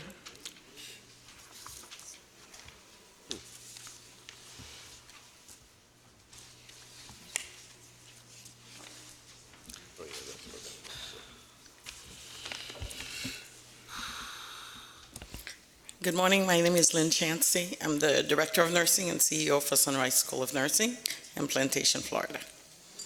Welcome. Thank you. And introduce yourself for the record, please. Good morning. Domingo Alvarez with Alvarez & Mendoza, Certified Public Accountants. Thank you. Questions?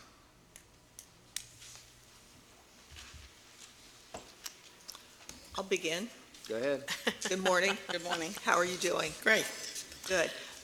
So you introduced yourself as the DON and the CEO.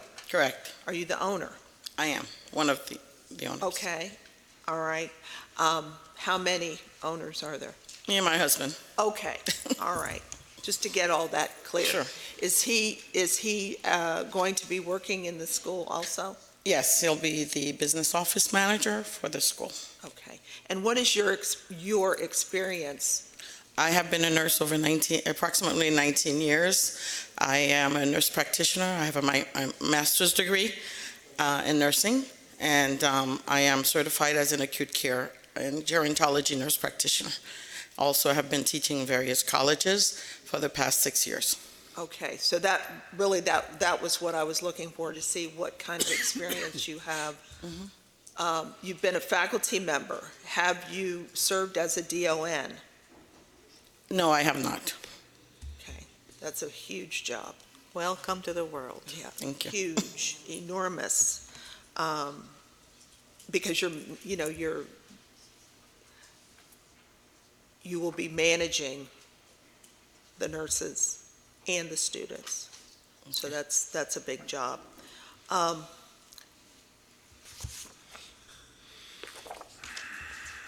Is your program totally residential, or are you going to be doing some online? We will only be offering the general education classes online. All other classes will be on campus. All right, so therefore... That's only in the ASN program. Okay, and that's it as far as your distance education? Yes. Okay. Like the last school, who's going to be managing your online programs? Well, in other education. In other teaching positions I've had, I have taught online courses myself, and various of our members of our faculty also have taught online. So I would say at least 3 of the 7 are very familiar with online classes, teaching online. Is somebody ready to take charge of that? Yes, absolutely. Who will that be? That would be both myself, and we have Dr. Deborah Krevker. She's one of our faculty members. She has her DNP, and she's also taught various classes online at local universities here in Florida. Okay. Tell us a little bit about the online platform. How does it work? Tell us a little bit about it. Okay. Hi, by the way. Okay. We have contracted with Orborn, which is a nationally recognized ISS provider, and we'll be using WebEx through Cisco WebEx to offer an asynchronous program, which means the student doesn't need to log in exactly at the time that the classes are being held on campus. And the videos will be made of those classes and be provided to the students via our WebEx system. Also, students, as part of their attendance, are required to join conferences, online conferences with their instructors twice a week through GoToMeeting. They will also be provided with the interactive videos of those tutoring sessions and meetings so that they can go back and review them. And so that would count towards their attendance grade. So funny you say all of that, because that's not in the catalog, and quite honestly, what you are describing is not asynchronous learning. If you are requiring students to be with a faculty member at a specific time, that's not asynchronous.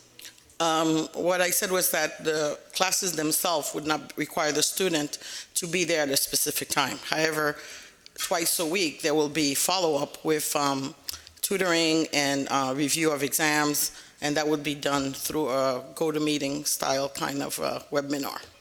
But the classes themselves would not require the student to log in exactly at the time that the class is being offered. Where is the material? How is the material going to be? Hold on a second. How is the material going to be made available to the student? The content of the class, you mean? Yeah. Well, when the student registers, and we would be providing them a course description of the course itself, and the student would know, basically each week what will be covered. The instructor would be emailing the PowerPoint or handouts, whatever will be covered for that week in class, and then those videos would be recorded during the time that the class is being offered on campus, because all of our online classes are also offered on campus. So you're going to have a class being offered on campus, and then students are going to be able to join in via WebEx? No, they would get the video after the class is finished. So within a matter of maybe an hour or two, the video would downstream and be forwarded to the students. And who is going to be in charge of recording all of those lectures? The instructor, the way that the classroom is set up is that there's a little mini studio with a camera that is projected on the instructor.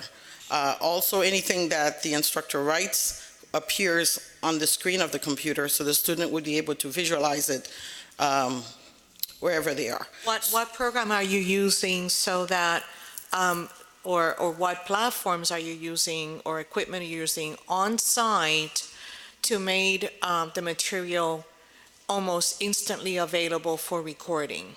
We have recording studio, which is a little mini mixer. In addition, we have camera that is projected onto the instructor, and the class is being recorded at the time that it's being offered. If a class is not actually, let's say we need to re-record a video or something, the instructor can also do that without having students present. What's the name of the equipment? What equipment do you have? I don't have the exact name of the company, but what we have is a mini mixer and also a camera, digital camera, that is, that's able to do recording. So what you're telling me is that during lecture, a faculty member cannot move? Sure they can move, but I mean... So is the camera...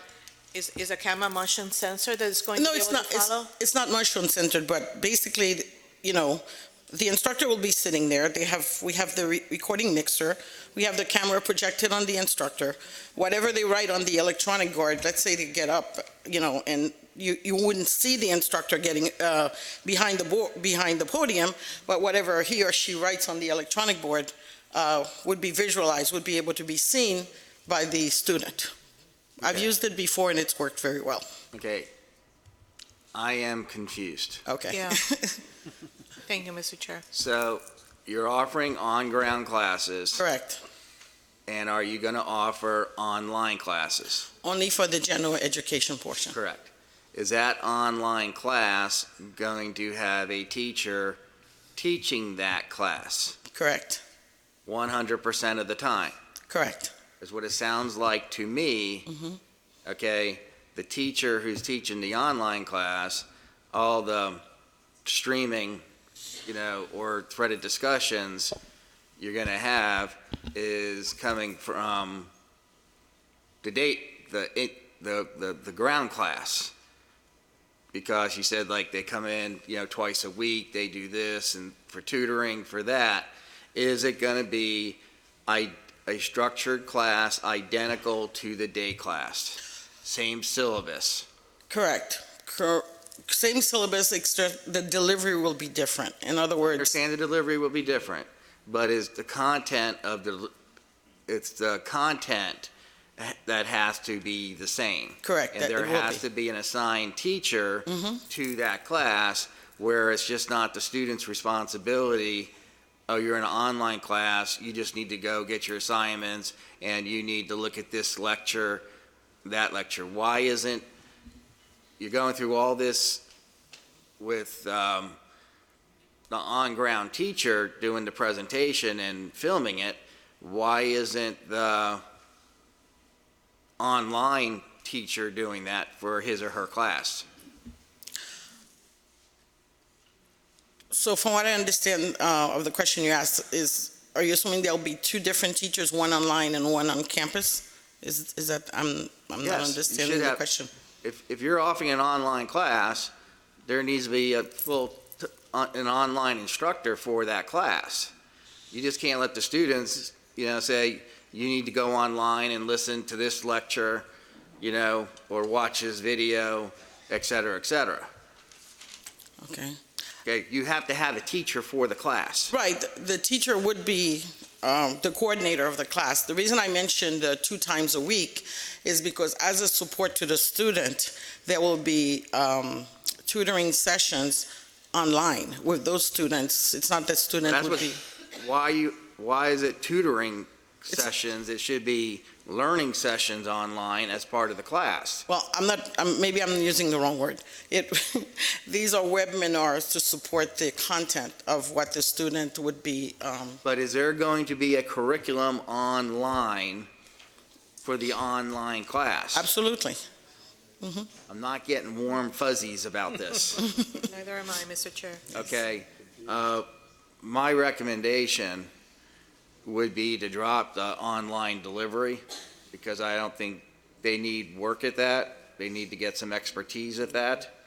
and, just approve the on-ground, okay? And then at a later date, they could come back once they have a full understanding of how online education works. Because right now, it doesn't sound like they truly understand online education, Right. so. I support that, because it does not sound. And I was concerned about how the student who is watching the stream or whatever, how is their presence captured? Is there how do you know that person participated? Through the Orborn program, we're able to track attendance by the amount of time that the student logs in to watch the content of the course. So that would be one of the ways that we would capture their attendance. Attendance would also be captured by the learning sessions. Students, based upon the information we provided in the catalog, students would be required to log in to their class board twice a week for additional learning opportunities with their instructor. So that's another way too we can capture their participation in the course. I don't feel comfortable with their knowledge of online. Right. Okay. Mr. Chair, let me ask a question. Welcome. Thank you. What percentage of your student population, your business, your revenue stream, did you expect online students to represent? Well, this is going to be a hybrid program, so the only classes that they would be taking online would be. You didn't think about it, you didn't strategize about it, you can't tell me a number or a percentage? What percentage of your business model was going to be online? For the general education portion only, I would say at least 50% would be taking the general education classes online. And how were you going to get live bodies in the chair for everything else? What was your marketing strategy? Well, a marketing strategy as outlined in our business plan would be to market our school to the different high schools in the area, the different community centers, the local churches, our partners as far as employers that have healthcare employers that have employees that are maybe currently nurses' aides or LPNs that are willing to. How many of those partners are ready to send students to you?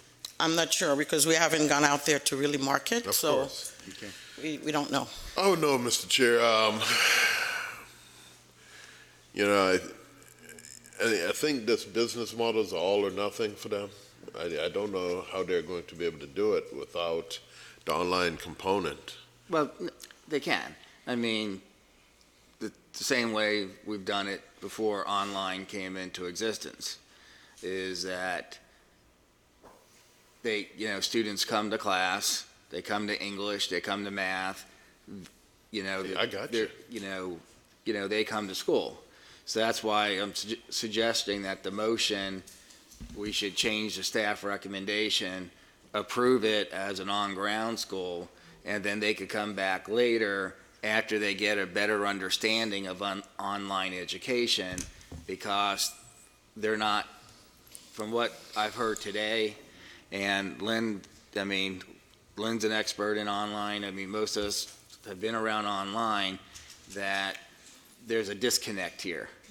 Okay?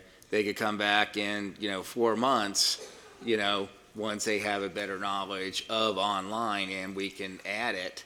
But to start off with, let them do everything on ground. This way they could also start filming the classes online. They could, start to get their inventory of what they're going to use, when they post. Well, I would just put a contingency then for them to resubmit budget and business plan focused on the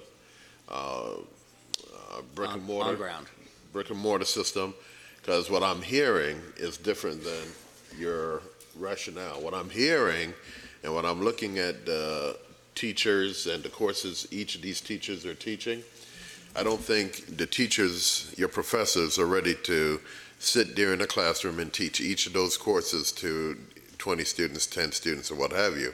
I think what your model was, they would film it, they'll be done, they go and do their other job, and then it just get rebroadcast to the students is what the model was. You know, so they have to revamp that whole thing again. Yeah. Mr. Chairman? I mean, you were going to have on-ground students in your gen ed classes anyway, right? Yes. Yeah. So, you know, a student coming into the program had a choice. They could either take it on ground or online. So what I'm saying is for right now, just drop the online, let them just focus on the on-ground. Agreed. And then all I'm asking is I agree. they redo their Right, business plan. right. Yeah. Mr. Chairman? Yes, sir. May I share my ignorance of this for a moment? Always. Good morning. Good morning. It seems that there are 2 or 3 areas that sort of jump out at me. One, to carry out the model that you're talking about is going to require an enormous amount of follow-up and focus by faculty members. It seems that you have a combination of a class that's being offered on site, on ground, that folks are also participating in through online. And then you have the twice a week. It seems that some of the fallacy to me is that you're trying to mix asynchronous and synchronous components into one program. And the beauty of either program is that they're distinct. The asynchronous program gives the freedom, the synchronous program does not. But if you're hybridizing between those two, I see some strong pitfalls in that particular proposal, because I think what you do is negate your market on both ends when you're doing that. So I do have a concern about saying that you don't do online, Mr. Chairman. I think it is integral to, unless they simply say, we're going to take this dog and cut the tail off all at one time, and we're going to offer only on-site classes, period. How many of your students would you lose there? What percentage? I don't know, to be honest with you, but the whole idea, the whole thinking of the offering them the general education online was that, again, it's only for the ASN program, was to allow them the freedom to, be able to carry on with some of their employment commitments. And most of these general education classes are taken at the beginning of the program. So for all their core science classes, the labs, the core science, the core nursing classes, they would have to be on campus. Yes. So we're talking about just a general education portion. All right, so I'm thinking at that point, you've got your market. General ed can be a real good market if you offer it online and go that route. But my problem is where I think you're mixing synchronous and asynchronous. And I'm not saying you can't do it, but I think you've got built-in problems trying to do that that's going to hurt your marketing. Okay. Sooner or later, they're going to have to be on campus anyway. Yep. Okay. When they take the core portion. They have no experience in running a school. So let's build a strong foundation, do it brick and mortar, and then grow into, say, an online delivery. Because they don't have you've worked at schools, you've worked with online, but you haven't ran a school, especially being a DON. You're going to have the hands full. Right. It's a whole new experience. Yep. So the chair will entertain at this point a motion to accept the school for approval, but to delete the online delivery. So move. And I would second that, Mr. Chair, as long as you add to the contingencies that they have to resubmit the faculty listing. The faculty listing, which also must the business plan. Which must meet Board of Nursing standards for faculty. Okay. I have a motion by Mr. Williams. I have a second by Dr. Matos. Mr. Chair, excuse me, I have a And comment by Ms. Mulhern. yes, sir, thank you. I was just going to mention that I don't think there's anything wrong with having a hybrid program and combining the synchronous with the asynchronous, but I agree that in this case, we should have the schools start out with their on-campus programs first and then morph into a hybrid or whatever online environment they would like to select at that time, as long as it meets our standards and is well planned and thought out. Okay. I think this is the first time that every commission member has spoken on the school. I'll go ahead and call the question. All those in favor signify by saying aye. Aye. Opposed? Motion carries. Thank you and good luck. Okay, thank you. Good luck. We are going to take a 15-minute break. We've gone 2 hours and 15 minutes. My goodness. It's break time. Yes.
Levi will be back in a minute. He had to talk to his office.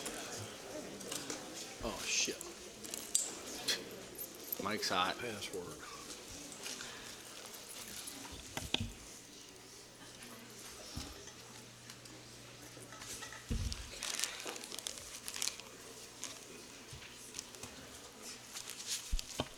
Okay, starting at the beginning of the agenda, we're going back to the beginning of the agenda. The first campus is Capscare Academy of Healthcare Education, Lake Worth. This is an application for annual license. We only have 2 in this category, so we'll take them one at a time. Is there anybody here from the institution? Okay. Don't rush it all on our account.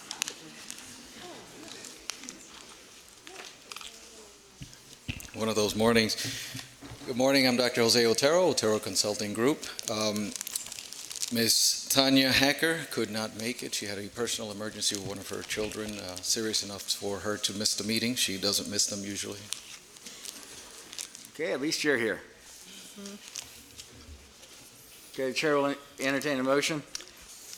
Move to accept staff recommendation. A motion by Nancy Bradley, I'll second. second by... Sorry, I'll second. I got you. Second by Dr. Matos. Even with your mic not on, I could hear your voice. Thank you, Mr. Chair. Okay. Discussion. Yes, sir. Mr. Otero, how are you? Good morning. Morning. I understand that the AS in nursing is in Teach Out. Correct. Okay. Is that the only program that's in Teach Out, To my knowledge, yes. to your knowledge? I mean, Yes. yes, you should make sure if you're up Would you here like that as a you're... contingency? Yes. Yes, Okay. please, let's make sure of that. But what I wanted to ask and to make it a contingency is on the documents that we have on our computers, on pages 50 to 53 of the summary, there's a list of students, some of whom are graduating in December 2019, all the way up through after, for the next year or so. And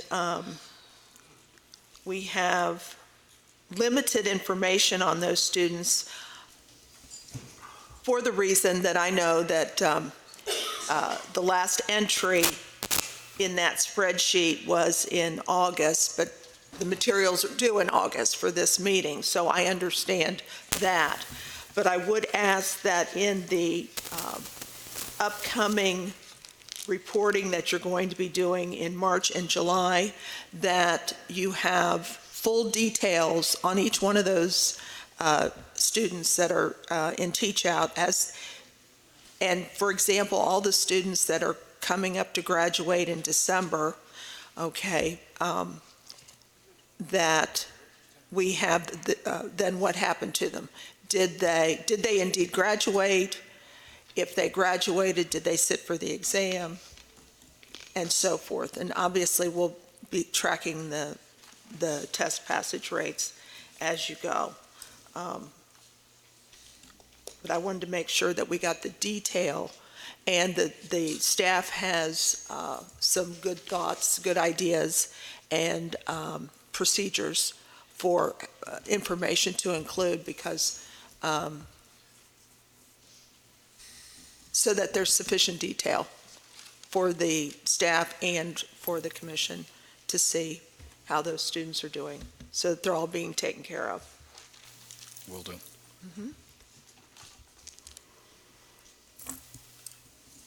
That's all I had. Okay. Is there any other comments? Hearing none, I'll call the question. All those in favor signify by saying aye. Aye. Opposed? Motion carries. Thank you. Thank you. Let the record show, Ms. Hood, that I am associated with the next institution, Shinhua American College, West Palm Beach. Pronounce it. Shinhua. Shinhua.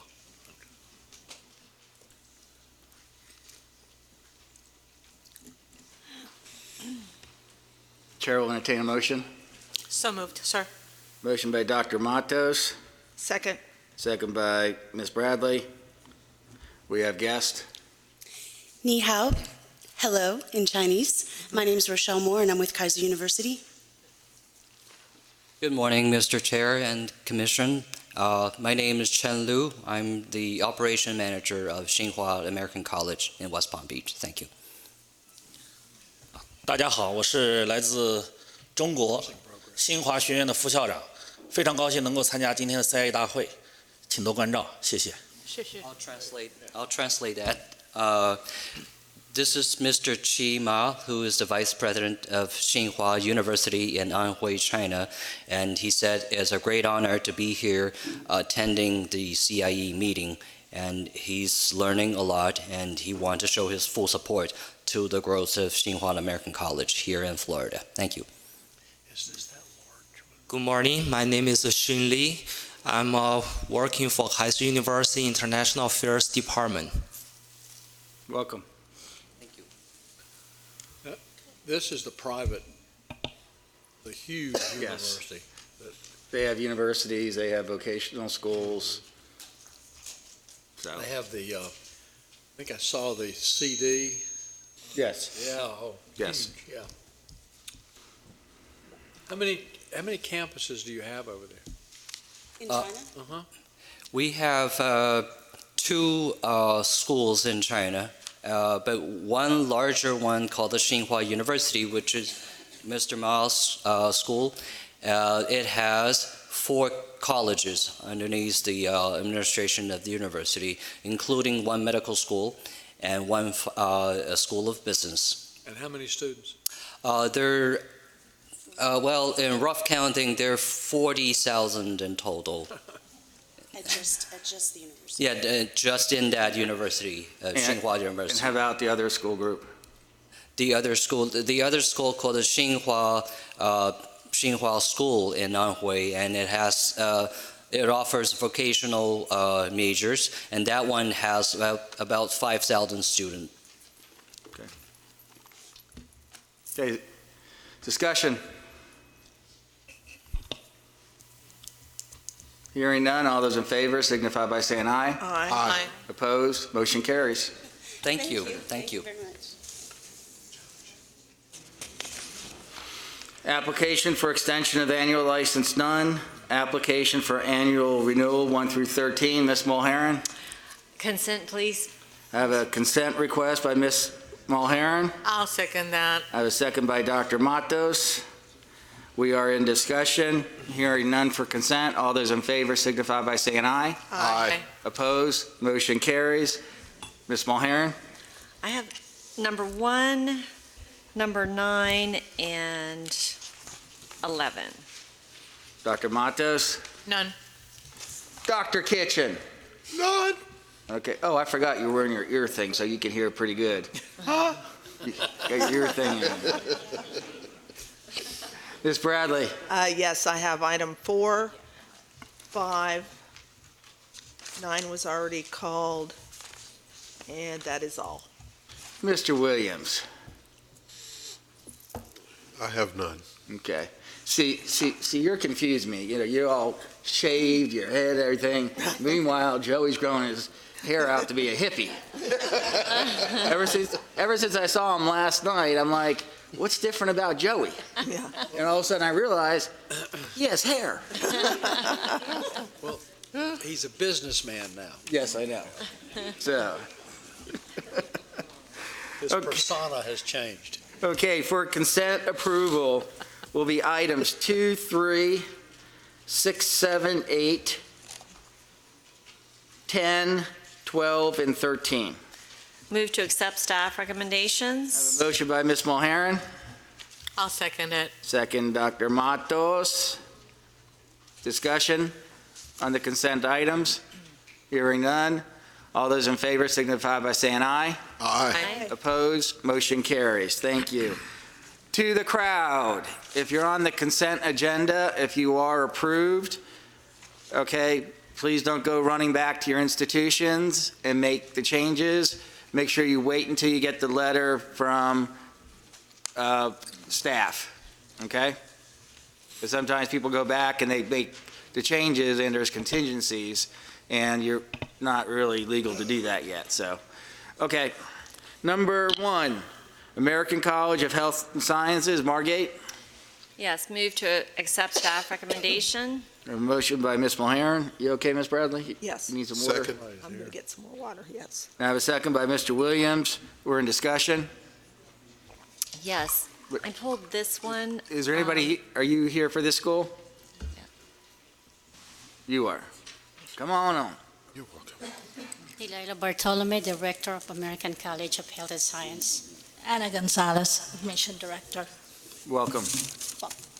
Go ahead, Ms. Good Mulhern. morning. Yes, I noticed that your placement trend was going up from the last time it was reported, but I read your plan. I felt like it was a little bit light on your improvement plan, so I wondered if you could talk to us a little bit about the trend and whether or not, since you sent in your materials for this meeting, you know, if the trend is continuing to go up, because you are still below the 60% standard. We had a problem because of the nursing before. Our hemodialysis was doing really good, but because we had those failures of the nursing before when we first started, so that brought us down. But our trend is much higher now, and we're not too good with explaining in writing, although in the actual, we're doing very good. That's why our next report will be much higher. Okay, so you're saying that it was due mostly to the nursing, Right. which has When we also had been first- increasing? When we first had those first graduate, that they failed, so they cannot be placed if they didn't pass the Right. NCLEX. Right, So okay. now, that's why we revise our requirements for admission. We scrutinize the student much more now than before.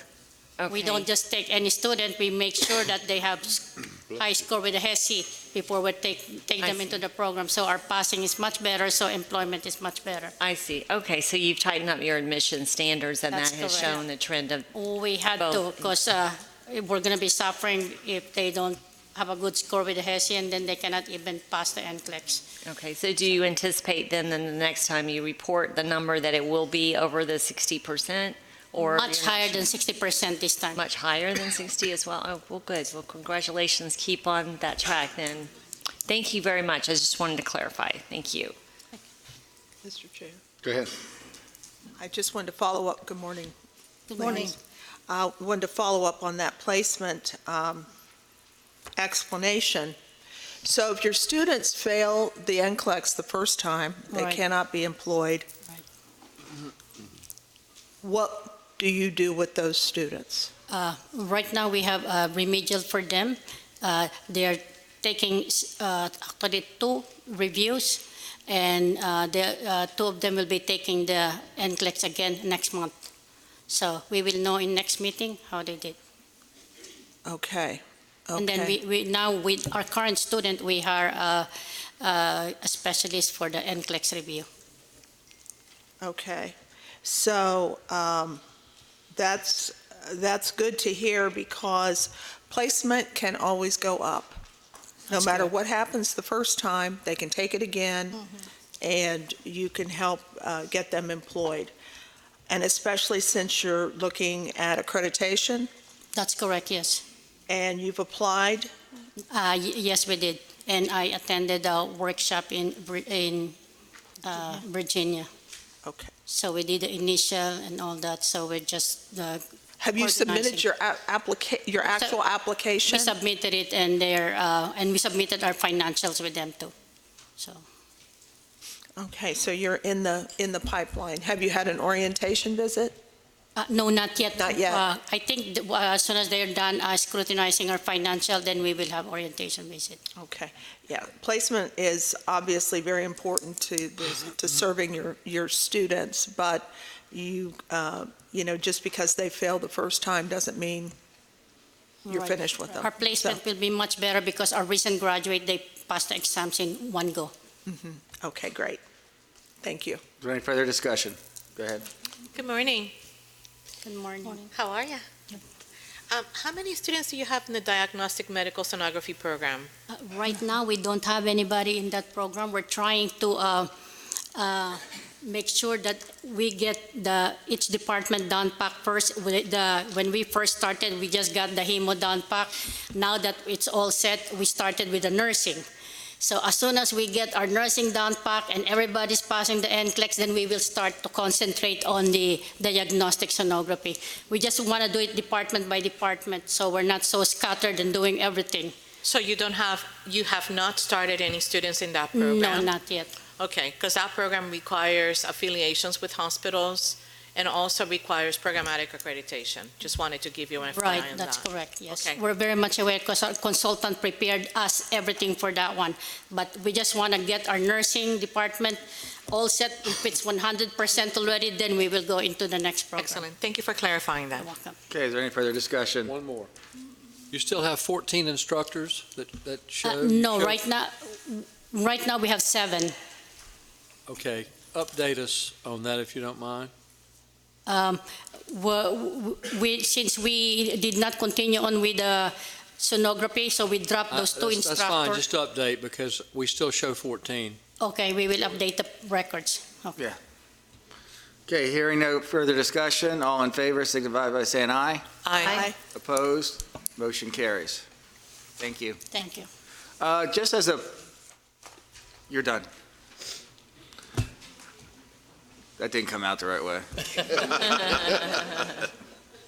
I don't know if everybody's aware of this or not, regarding nursing accreditation, but NLN was approved by NSICI, but the Department of Education denied NLN for programmatic nursing accreditation. So if you're thinking about NLN or you submitted to NLN, you might have to go a different direction. And then I believe they won't be back up on the cycle for 18 months. So that's just thought I'd share it with y'all. So, public service announcement. Okay, number 4, Cambridge Graduate University International, Yes, Chairman. Tallahassee. Yes. Chairman, I spoke with Jason. At the time, we did not give them the updated credit line of credit. We've since verified it's in place. Can you introduce yourself for the record? Yeah, this is Dr. Tim Howard, president of the university. Okay. And I know you're we've excited to get up there and talk. Oh, yeah, sorry about that. Okay. Thank you, Your Honor. We've finishing up our second cohort, so we can finally apply for DEC accreditation. It takes 2 graduated cohorts to apply for accreditation. We've lined up Dr. Christy Bordelin, who's with DEC for a long time, to guide us through the accreditation process. We've started our initial internal review. The documents are ready, but we could not submit them until we have the second graduating class, which we have this fall. I think we provided Mr. Bowman has done a superb job. The updated line of credit, so we have the capital to get through, and we're looking forward to becoming financially independent with accreditation. It's a challenge to get a master's university without accreditation because students don't really want to pay tuition when you don't have accreditation. So we've been giving scholarships for the students to get us the experience of getting through. Okay, so you're on our agenda for denial. Yes. And an orderly closeout. Yes. I just want to make that clear. Yes. That's why Right. I pulled them. I think the issues was again, financials. Our students aren't paying tuition yet because we're getting accreditation done. So we're about there. And with the line of credit still in place, it's good. We've properly used it, paid it back each time. This looks very, it's pretty serious as far as, I understand the reason for denial. I don't quite see, we don't have before us anything to rehabilitate this report. Right. We submitted the updated credit line of credit to Mr. Bowman. He said he shared it with the commissioners. I'm not sure if he has or not.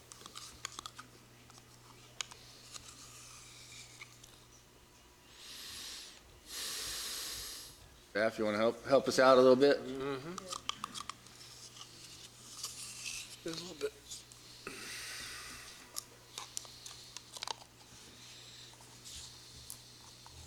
More to this, I think. And I have copies here if you need me to hand them out. We also have the business plan just showing that we have the accreditation en route. We have the second cohorts finishing this fall so we can get towards accreditation. I think the other issue, is there not an SEC complaint somewhere with folks involved with this school? Yes, there is. We're in the process of being resolved. That was a misunderstanding. That has been taken care of. The new head of that company is verifying all notes and all loans are paid. I don't have anything showing that either, so. But buying through the chair, the line of credit, yes. How much is it for, or has been for? It's up to $1 million. And you said you have used it a number of times? Yes, and it's been paid back each time. Like 2, 3, 4 times? Yeah, when we short on faculty pay, we borrow it, and then we get capital back and pay it back. Where do you get capital? I mean, how many times have you used it, you know? So generally, what I do is I make sure it's borrowed and I pay it back myself, because I'm trying to keep all the pieces. I know, but how many times? I would say 5 times. And you've paid it back 5 times? Yes. And the revenue to pay it back came from where? It came from my personal income. Okay. Yeah. Very responsible. Yes. Very good friend to have. Yes, well, you'll find out I'm taking care of all the responsibilities. Yes, so indeed. that's part of the challenges, but we had some gentlemen that were not good at consult us in different businesses, and we're cleaning everything up. So what can you tell us today to help us to understand and be able to,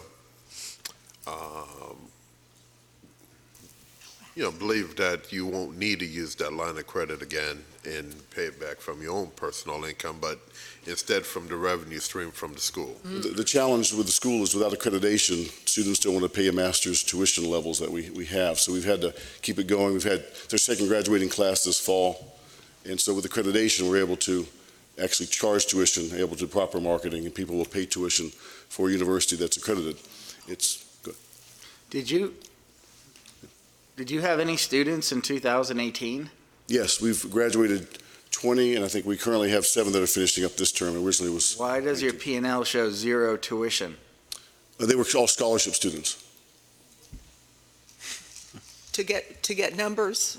Correct. So we have to graduate a class, 2 classes to seek accreditation. What accreditation are you looking at? This is Education Accreditation Commission, DEAC.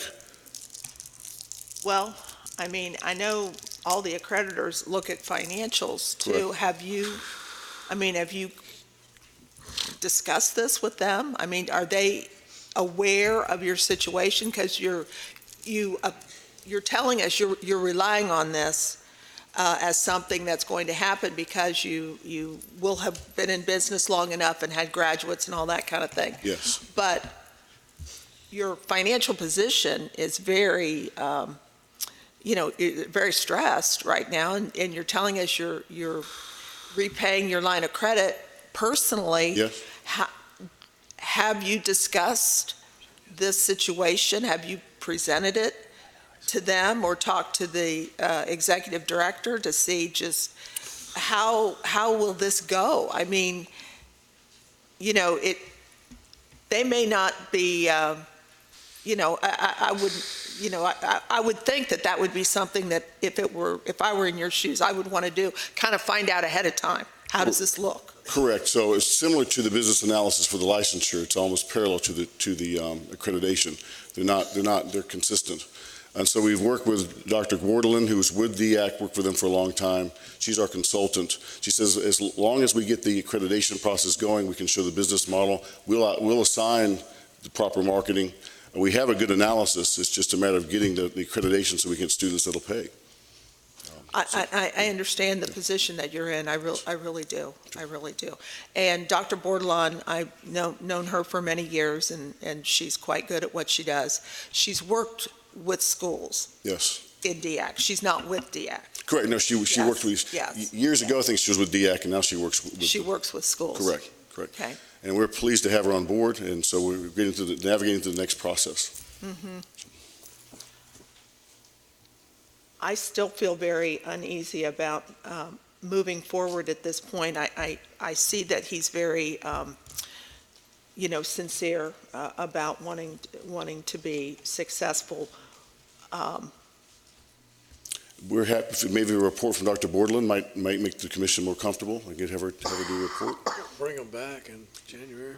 I mean, what would our options be? Well, what I would like to do, I think Mr. Ferguson just said it, bring them back in January, make sure we have all the information. There's a lot of things pending. I would like to see if the SEC Drop that. Gets resolved. We have a mediation on that to get that resolved. Okay, yeah, I mean, you have an SEC complaint against you. I mean, that's serious. Yeah. And do you have any other legal issues going on in Leon County? Yes, it all derives from the same cabal. And so there's an civil action filed by, again, the same company that I helped start, had the wrong consultant in place, and we fired him, and then we're cleaning up all the mess that this consultant created. Okay, so hopefully, we can give a report on all those fronts as well, so we can show they're cleaning it up. We have capital coming in to resolve them, so we can get those resolved. Now, I don't currently run the company, but other people do, but they've got the capital to resolve those issues. So let's go ahead and waive the 90 days. Yes. Well, you really don't have to. I mean, he's got a provisional license now. Oh, that's right. Oh. So. That's right. Just continue the provisional license through. We can happy to report in January, give a report on all components. Okay. And we'll get a report from the consultant as well. Yeah, and I would put the word out to DEAC and see what they say. Yeah. Because we need it's an update from them. Yeah, we'll get an update. Well, DEAC's critical to our entire operation. If we don't, that's the whole purpose. Staff will get with you on exactly what we need. Yes. Jason's done a superb job. But because we have the application for annual pending in front of us, I do need to advise you or request that you agree to the waiver. I agree. Okay, then we will see you back in January. Wonderful, thank you. Thank Appreciate you. it. Thank you, Commissioner. Number 5. Hodgin International College, Orlando. Back again? Dr. Jose Otero of Otero Consulting Group. Where's the owner? She's actually expecting, almost like Today? Anytime. Right now? anytime Any from moment? Friday till next Friday. Oh, so she had time to be here. She could be here. She could. You're batting 1,000 today with your clients. You have interest in any of these schools? Or are you just consulting? No, I have a consulting company and I'm approached by these folks. Good. You're pretty busy, that's for sure. First of all, I'll make a motion to move to accept staff recommendation. Motion by Ms. Bradley. Do I have a second? Second? I would like. Is that Ms. Mulheron? Yes. Okay, thank you. I would like to add as a contingency, because we had a discussion about the substance abuse counselors program that you have. We raised a lot of concern the last time we were together, and now that the school has been operating, I would like to see the Okay, we're listing no students. Are there students at the school? According to my interview, there are 7 students in that program and 7 in the BSN program. Okay, so total of 14. It is we do have it in the detail. I apologize. There was no students before. So you have 7 students in the substance abuse. Do you know when they are expected to finish? I do not, however, as a protocol, we usually interview all potential clients, and part of this conversation with the substance abuse issue also raises a concern for us on our end, as there's so many other organizations they need to be a part of. Not to mention, for any of this to be valid, there needs to be some certification and other items. And after that conversation, the owners agreed to start looking at other programs that would not be in this particular function because of the complexity involved. Right. So for the 7 students that are enrolled, so they're thinking about Oh, yeah. doing something different. Mhm. Correct. Because I would think that there would be something in a more technician-type role that may be on a parallel track with this that could work with, because there's, we all know there's a big drug problem in Florida and everywhere across the country. And so there's need for people to work in the rehabilitation and counseling areas. So they're thinking about that. All right, as a contingency, I'd like their plan on what to do with that, and also what type of job title and employment prospects are there for those students that are currently enrolled. So with some documentation, they've talked to X facility and they are willing to hire our graduates as, I can say with pretty much certainty that they would not be hired as counselors. And that was my advice exactly, and that's one of the reasons they're looking in another direction. Having a mental health background also, I do understand a lot of the litigation you can walk into if something goes wrong. Mm-hmm. Mm-hmm. And that was all I had. Okay. Is the school working towards accreditation? Not at this moment. Is there a reason for that? My interview with them was strictly on today's meeting, so I did not get any information regarding the accreditation. I thought you were their consultant. They're not one of my regulars. This was something that, because of her situation, she called us up and said, hey, can you represent me? And then we had our usual interview related to today's meeting. Yeah, but you know what? Mm-hmm. I don't know about all the board members, but I kind of thought that was what's going on. So for school owners, your consultants don't represent you. They're vendors that's under contract, that gets paid. They're not part of that school. So if you're going to be here and you're going to get a sanction or an approval, it's got to be with the owner of that license. But happy you're here. Okay, we're going to do another visit down there, Jim. Okay. Is there any further discussion? Hearing none, all those in favor signify by saying aye. Aye. Opposed? Motion carries. Thank you. Thank you. Where am I? Number 9, Nexus University, Miami. Move to accept staff recommendation. I have a motion by Ms. Mulhern, Second. second by Mr. Williams. Good morning. Please introduce yourselves for the record. Good morning, Janie Bailey. I'm the Interim Director for Academic Affairs and Director of Nursing. Good morning, Jessica Suito, Director of Finance and Operations. Welcome. Yes, Mr. Cressito, I pulled this one. Good morning. I had a question about your response time in the online modality that was in our summary.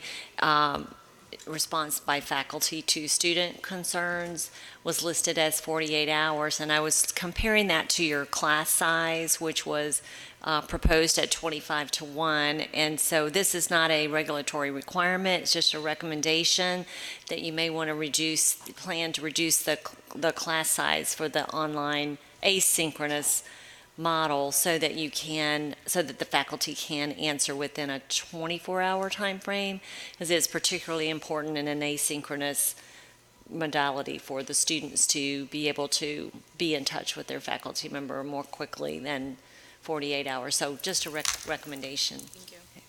Thank you. Nothing further. Okay. Is there any further discussion? I do, sir. Okay. Yes. Good morning, ladies. Good morning. So, are either of you in an ownership position? No. Who owns the school?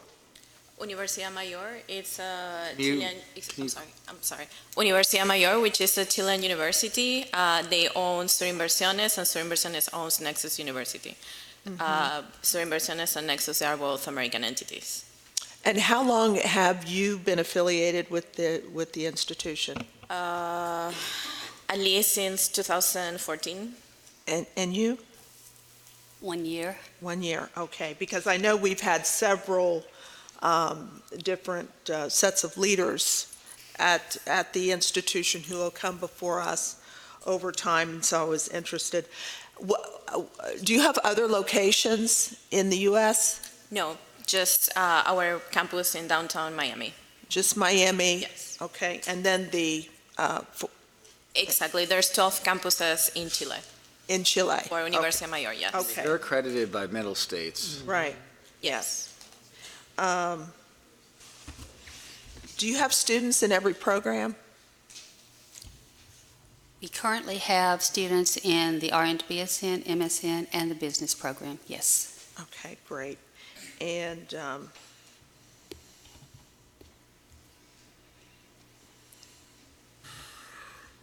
do you have, so of your enrollment, what's your head count, more or less, with Florida students? Overall head count? Yeah, Florida. Okay, for Florida, 10. Okay, and how many do you have total?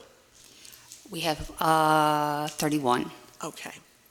Okay, great. And so this is this online only, hybrid, or?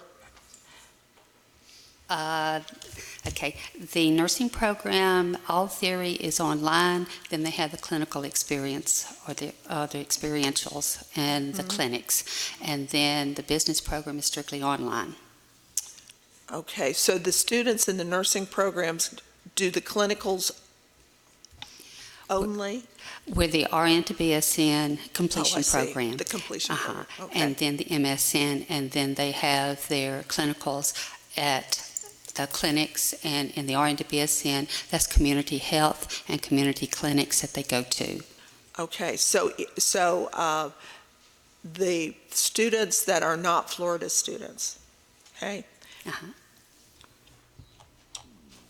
Of those who may be nursing students, none are nursing students? No, ma'am. Okay. They're all nursing students here in the state of Florida. Okay, Yes, ma'am. because I was going to ask about how do you manage the clinicals? But they're all here. They're all local. Correct. And actually, they're all located in South Florida, where we are. Yes, ma'am. Okay, all right. Thank you very much. The financial statement you presented, was that just for Florida, or was that for the entire university? It's just for Florida. Yeah, because well, if it's 2018, the ones that were audited, it's just Florida. Yeah. And then for 2019 until September 30, just Florida. Yes. Okay, so for your location, you had close to $1 million loss. Yeah. Mr. Chair, I have a question. Hold on one second, Sure. please. Okay, go ahead. I don't believe that you're going to be able to answer the question, so I'm going just to direct my colleagues, but I am going to actually request the program specialist to check on the status of Universidad Mayor as it relates to its accreditation as a branch campus under Nexus University. And the reason why I'm asking that is because at the time that this institution got accredited, part of looking into it obviously was to look into accreditation. And if I recall correctly, Nexus University itself, it was kind of like not under the university as a branch campus. So we require a lot of clarification on that, please. Thank you, Mr. Chair. Thank you. And then my question is, since Florida already mentioned the loss, are we taking a risk approving new programs?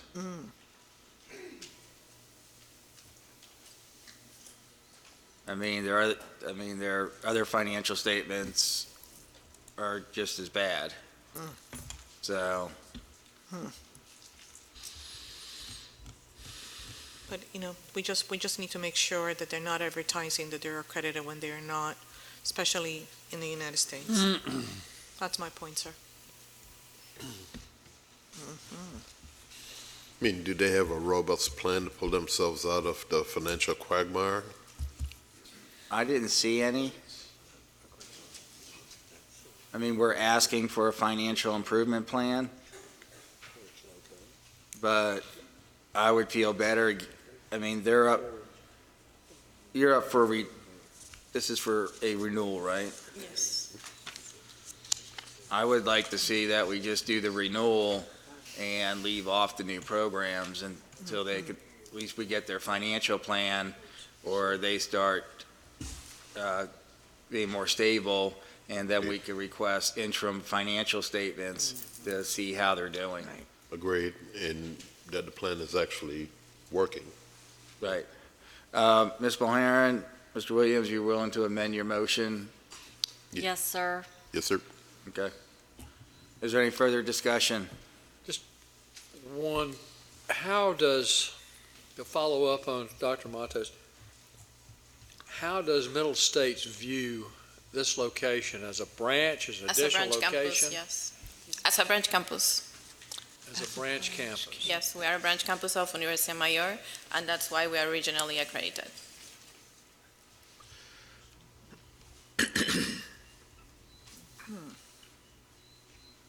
Do you have We need to check on the documentation, honestly, because I looked into Middle States at the time that it got approved, and I couldn't find that, sir. That's why I'm requesting to look into it further, Yeah. just to get clarified. A lot of things may have changed since then, but I clearly remember that I looked into it. Okay. Is there any further discussion? Just one. Go ahead. Your students, the financial aid, you have the students you have, you say you have 10 students. Are you processing financial aid through the? No, actually, what we use a third party, which is called TFC. What we do is we allow the students to pay in installments without interest, but they are paying tuition. You're not using financial aid at all for these students? No, we don't have financial aid. They probably did not apply for an OPID number. We should meet all the requirements to be eligible for financial aid in 2 years. And we are also working with our parent company to restructure the debt, which is basically the main concern of our financials, which will help us have a greater composite factor to get to accreditation and also financial aid, Title IV. I would definitely look at what Dr. Matos is suggesting, because waiting 2 years, and if you're a branch campus, doesn't make any sense whatsoever. And you're a wholly owned subsidiary of the university. It doesn't say a branch campus of the university. So I think that we need to do some research on that, please. Okay? Thank you, Mr. Chair. That's a contingency in capital letters. Okay. Are we good? All in favor of the amended motion, say aye. Aye. Opposed? Motion carries. Thank you. Thank you.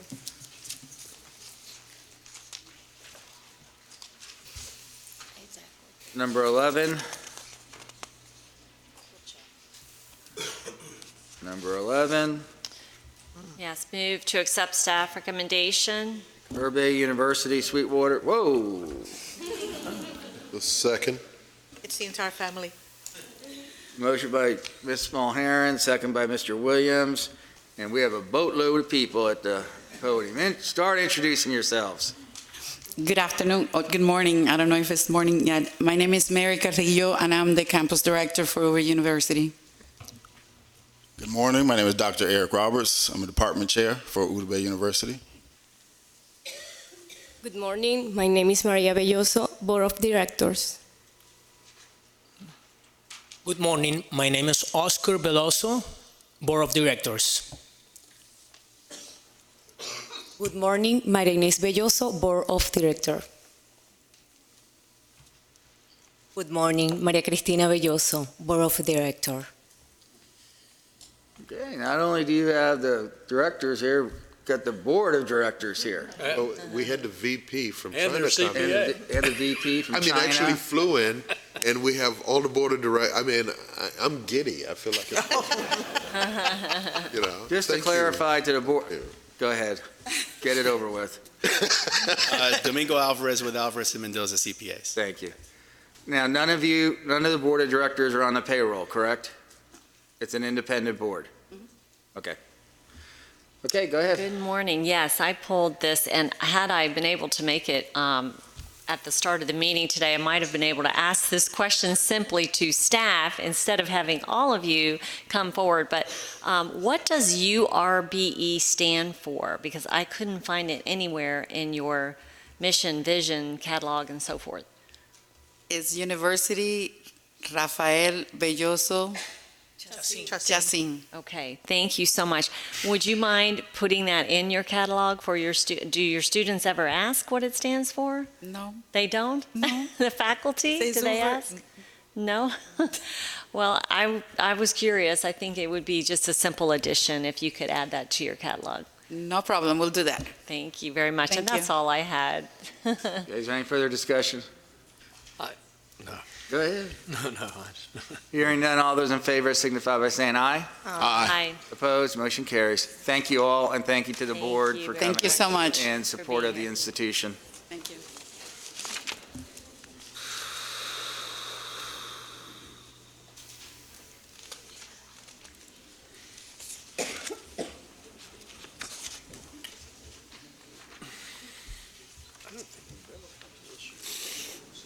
Application by means of accreditation. I believe we only have one school, and that's Rasmussen College With several locations. with several locations. 1, 2, 3, 4, 5, 6, 7. Anybody here from Rasmussen? I would hope. Come on down. Mr. Chair, 1A through F, is that right? Yes, sir. So moved. A motion by Mr. Williams I will second that. and second by Dr. Matos. We are in discussion, and we have representatives from Rasmussen. Introduce yourselves for the record. Good morning, I'm Tricia Kingsley. Good morning, Eric Whitehouse, VP Campus Operations Student Services. Good morning, Carrie Dannenhirsch, Vice President of Learning and Teaching. Welcome. Discussion.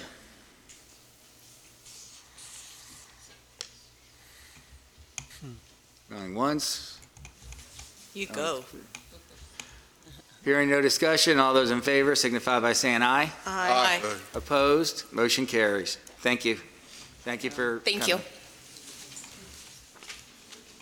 Annual review of license by means of accreditation, items 1 through 9. Ms. Mulheron? Move to consent, please. Mr. Chair, Yes. I would like to make it known that I'm affiliated with item number 3, Daytona College. Okay, so noted. Do I have a second? Second. Second by Mr. Williams.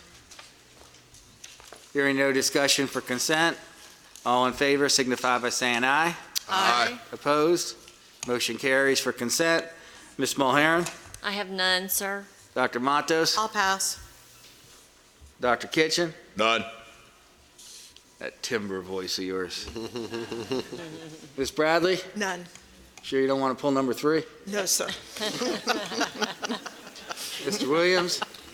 I just have a comment on Troy. Do we hear anything from? I see a DBA, but not a parent name, but that's about it. Okay. Other than that, none. Okay. All in favor for items, whoa. Well, just one question, I didn't pull it. Herzing, I had a call, and I haven't seen anything published, but Inside Higher Ed Did you see? I think it was not published. That's a good thing. Yeah, I think well, Pat Edwards is here, and she may be able to discuss it a little bit. Well, let's pull hers and let her explain to us, and then the rest of them we can go into it. Okay, for approval, what number is hers? 4. Okay, so we'll do for consent, 1 through 3, 5 through 9. Move to accept staff recommendations. I have a motion by Ms. Mulhern, Second. second by Mr. Williams. Discussion. Hearing none, all those in favor signify by saying aye. Aye. Opposed, motion carries for those schools. Now we are at Herzing, number 4. Yes, and first of all, please express my gratitude, phone call. I really do appreciate the institutions that call and give us a heads up prior to me having someone ask me about it or seeing it in the paper. So I do appreciate that. So please pass that on if you would. What was it that had precipitated whatever Inside Higher Ed wanted to do? What was that? You know, we're sure, we're uncertain, but we think the source is not accurate with the information. Usually isn't. And doesn't have the correct years. There is some information that's correct, but it's the wrong years, and it's represents about 3% of our population. Same thing's going on in Washington right now. So. Okay, I was curious because I kept looking to see that what Inside Higher Ed I get, and I never saw anything. And usually, we get a call or we get, they ask us about it. I never did get a phone call from anybody asking what we had. Of course, had we gotten it, I would have said you guys do a wonderful job here in Florida, but. Thank you. So. Yeah, nothing was published yet. Good. That's great. That was the only question. Okay, motion for Herzing. So moved. Second.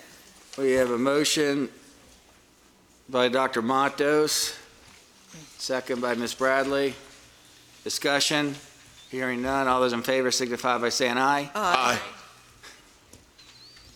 Opposed? Motion carries. Thank you.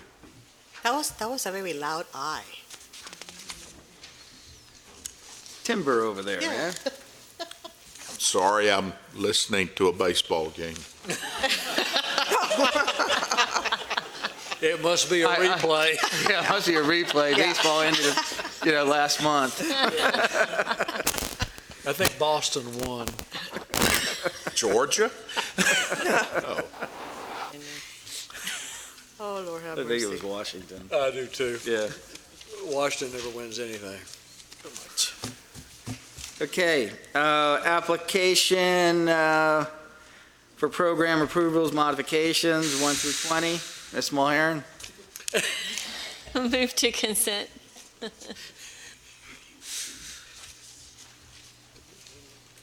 Hello?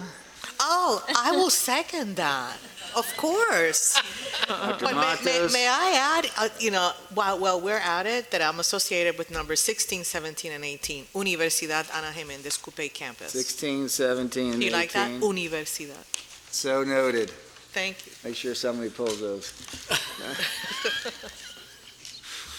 Hearing no discussion for consent, all in favor signify by saying aye. Aye. Opposed, motion carries for consent. Mr. Williams? None. Ms. Bradley? Yes, I have item number 2 and item number 10.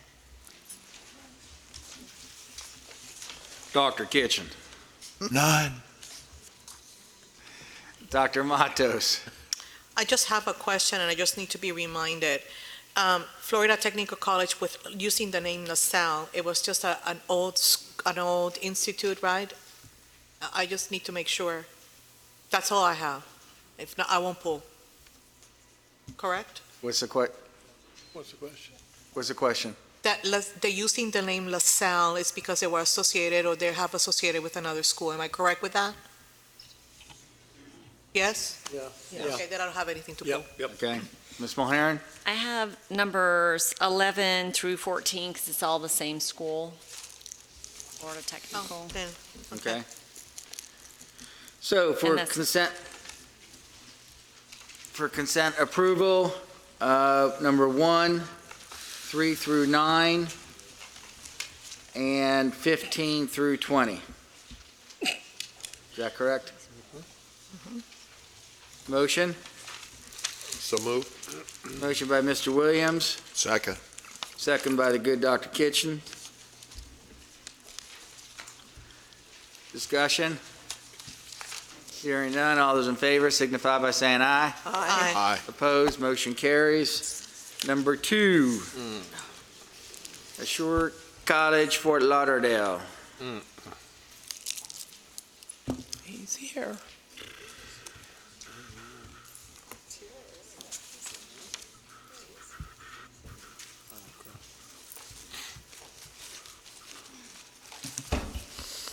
Good morning, Johnson Napoleon, President.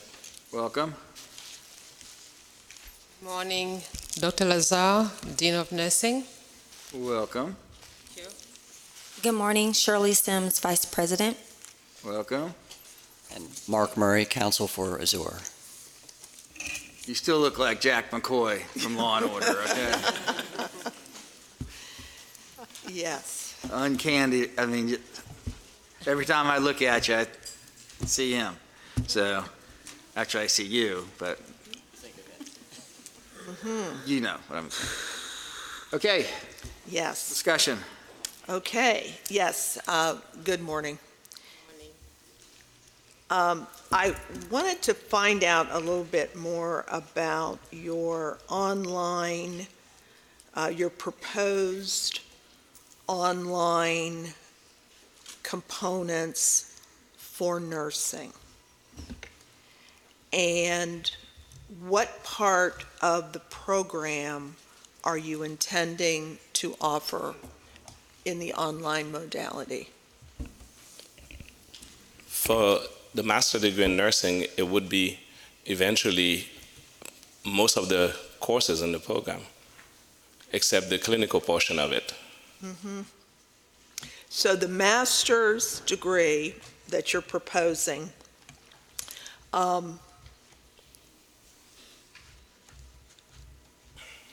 what are the entrance requirements for that? The student must have a bachelor degree in nursing. Okay. And so right now, everything except the clinical could be taught online? Correct. Because they already have a license and everything. Yes. Where will those clinicals be conducted? Currently, what do I say that one? They'll be answered in, they'll be done in hospitals and also clinics, and the preceptors would be like an MD or a nurse practitioner. So when I say where, I also mean, geographically, where? Oh, that would be in Florida, mostly. Mostly? Yeah, in Florida, and also mostly in Florida. Yeah. Where else? Okay. Currently, we don't have any other clinical sites any places else. However, if the needs will come where we would have students outside of the state of Florida, we're in the process of getting approval from Sarah. So if we were to be able to have students from other states, then we will start the process of getting clinical sites from other states, and then at that time we will inform you, the CIE, the Board of Nursing, and our accreditation. I don't think the Board of Nursing will be involved, but. Yeah, but your staff said mostly, so your business plan, business model, or strategy indicates that there's something else in play. What is that something else? That something else is, since we are offering our program online, we will be able to accept students from other states when we get that kind of approval. So then if we have students from the other states and we are able to obtain clinical sites, then we will be able to provide those students the opportunity not to travel to complete this program as any other school that we see doing. Which program were you talking about? The nursing program, the master degree in nursing, The master's degree? yes. That's the only one you're talking about right now? Correct. Because I thought I read that you were doing online simulation. No, You're not doing online no, simulation? No. I thought I read that too, Ms. Bradley. Yeah. Online simulation is if we used to use this company called Near Perfect, and we terminated it because at that time they were a company that provide simulation for our students prior to this. Now they only offer it for students completing medical administration or medical coding kind of training. So we're terminating this. Okay. Yes. Yeah, that's what I wanted to be very clear, that we were all on the same page. If I could go back to the programs you currently have. So for your AS, the program you currently are teaching. Yes. AS nursing, 126 credits. 5, yes. Yes. Will there be any online, or is there already an online component? No, it's fully on campus. Gen eds and all? Gen Ed and all, Everything on campus? on campus. So, okay. So the masters,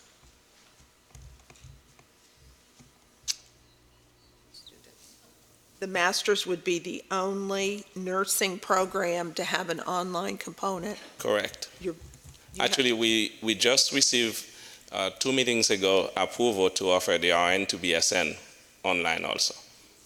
Okay, so you already have that approved, Correct. online.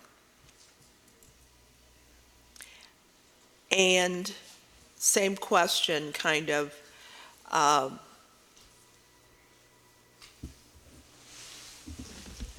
do you have students, are your students all Florida students in that program, or are they? Correct.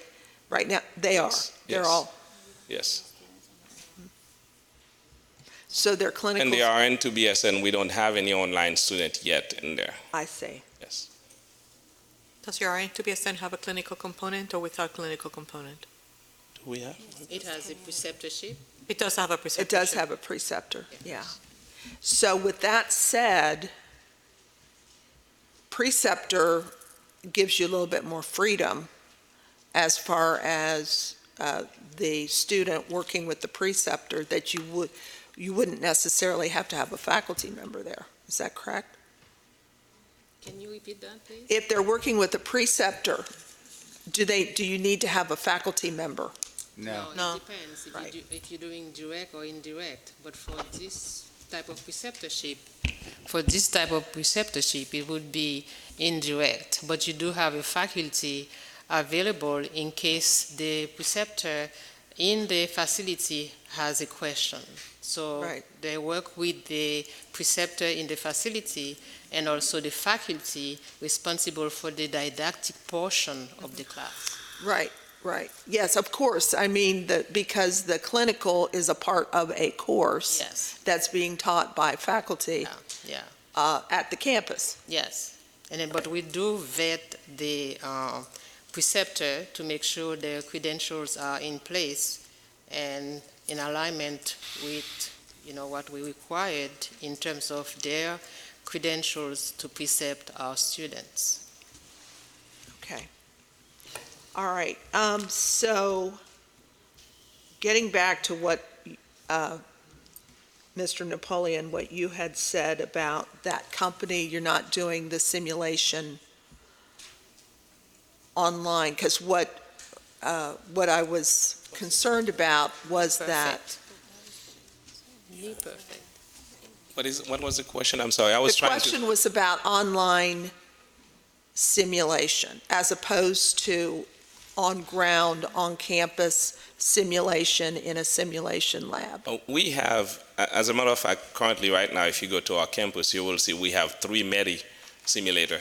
And the dean just had us purchase another 2 great units to conduct our simulation. What we did when I forgot the name of the company that become near perfect, Shadow Health it used to be. And what Shadow Health used to be, it's a program that helped the students looked at a client, a patient, before we bring them into the full simulation unit. So Shadow Health was purchased by Near Perfect, and Near Perfect changed direction completely. It's no longer offered those kind of simulation for nursing students. We evaluated it and we terminated that relationship. Okay. Now, I'm just looking at my detail here, and it's saying that you're requesting approval of a modification to the AS in nursing to include online delivery. No, it's only, if you looked at the agenda, it's only emergency medical services, master in nursing, and pharmacy technician. I think probably Mr. Brady submitted something different to you. No, we got it. But we did not. A pharmacy technician is a new program, right? Yes. Right here. Yeah. It says you're requesting, Brady, can you help here? That should read the, that was originally on the application. The modification to the nursing AS should have been pulled off of there. It's just the emergency medical services Okay. at this time. And the proposed new programs, right? They're proposing 2 new programs, Yes. nursing and farm tech, Right. modifying EMT, all of which will be offered online. Okay, so now I'm clear on the AS, that was pulled out. Thank you. While you're looking, just a question. What screening do you provide for, and this is for everybody, but what screening do you provide for students that will invest in 1,030 clock hours as a pharmacy technician to make sure that they can be licensed as a pharmacy technician when they're done? What screening? Yes, sir. You're talking about entrance exam requirement? Maybe background screening. Is there any limitation to someone coming in? Everyone coming in, we definitely subject them to a criminal background check. We don't want to take their money and put the student sitting in class, and then they will not be able to sit down for the exam at the end. Okay, so, Johnny comes in and he's got a rap sheet as long as your arm, what do you do? We denied you.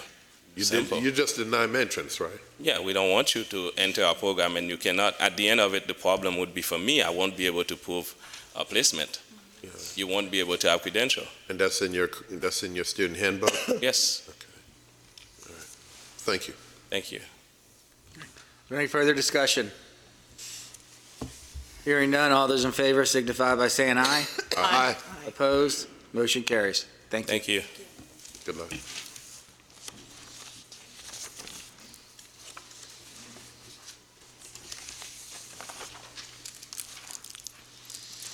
Number 10, Florida International College, Kissimmee.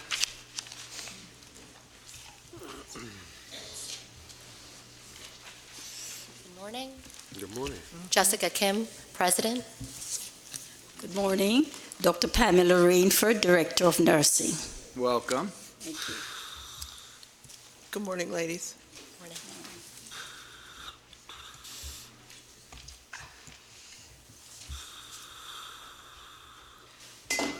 So I'll make a motion to accept staff recommendation. Make a motion by Nancy Bradley, Second. second by Lynn Mulheron. Discussion? Yes, thank you, sir. Ladies, I'd like for you to explain how you're going to be teaching your nursing program online. As far as the online component, it is strictly limited to the general education classes of 15 credit hours. So any of the nursing components, anatomy, physiology, microbiology, are all on ground. So, okay. All right, that's what I wanted to be clear on, that it was, so therefore, students must come to campus. Absolutely. Are you Director of Nursing? Yes, I am. Yes. Yes. Okay. So nursing itself is new, for the institution. Yes. And you're going with both the ADN and practical. Yes. Are you going to be doing, so will any part of the practical nursing program be online? No. Just the gen eds for the associate degree program? Okay. How many students do you have at your school? Currently, for the programs that are licensed by CIE, we have 2 students in the exercise science program, and our equine program, the cohort actually starts again in January. Okay. What programs are you offering that are not licensed by CIE? English as a second language. I see, okay. All right. That's all I had. Mr. Chair, I had a follow-up on that. So Ms. Bradley had mentioned that your students then are going to be coming on campus. Yes. But I read that the counseling services are provided on campus if the student so desires, but that the faculty members must be met with online during their office hours. Does that mean that the faculty are off-site, they're not on campus, or? Right, what? so any of the online courses for the general education, if the faculty is off-site, they are required to have certain office hours where they are available by phone or online through a chat. Okay, so their office hours are not necessarily on campus? Right, exactly. Okay, I understand. I just wanted to make sure I was clear on that. Okay, is there any further discussion? Only one. Again, one of the contingencies, I'd like to have an on-site as part of the requirements on those 2 nursing programs. I would do an on-site to see what they have. They have the ability to offer all that. And the other thing is, what's your proposed accreditation? What recognition are you? Yes, we're actually, I'm in the process of working with ACCET through our accreditation. For institutional? For our institution, correct. And what have you done? We've actually gotten our acceptance into the, like an initial application acceptance letter that was actually provided to us about a week ago. So it has been over a year since we started the accreditation process and working toward that goal. Okay, when you get letters like that, it's helpful if you send them in to staff. Absolutely, Okay. we'll do that. So with your letter, now you're invited to submit your, what is it called, self-evaluation report. I think it's a CR, right? Right. Okay, is there any further discussion? Hearing none, all those in favor signify by saying aye. Aye. Aye. Opposed, motion carries. Thank you, ladies. Thank you.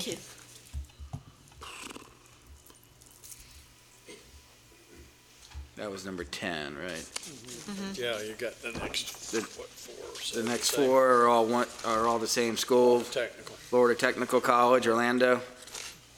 Move to accept staff recommendation. I have a motion by Ms. Mulheron, I'll second. second by Dr. Matos. We're in discussion, and we have people at the podium. Good morning, Alice Murtha, SVP Compliance. Good morning, Dr. Mike Burkett, President FTC in the Davis School. Yes, Mr. Chair. Oh, wait. Oh, I'm sorry, Mr. Bob has to introduce himself so he can bill.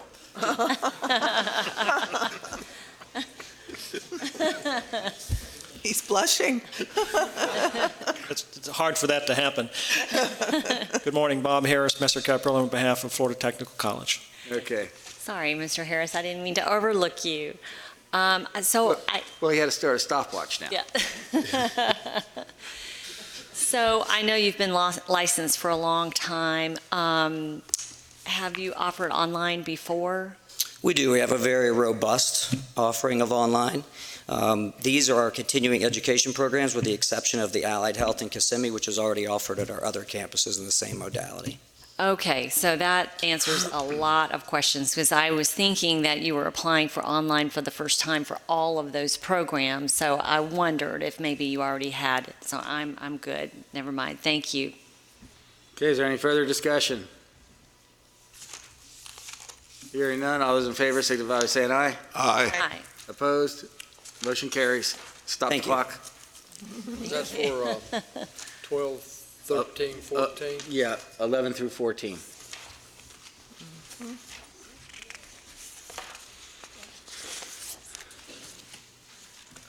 I'll ask you all, do you want to take a lunch break?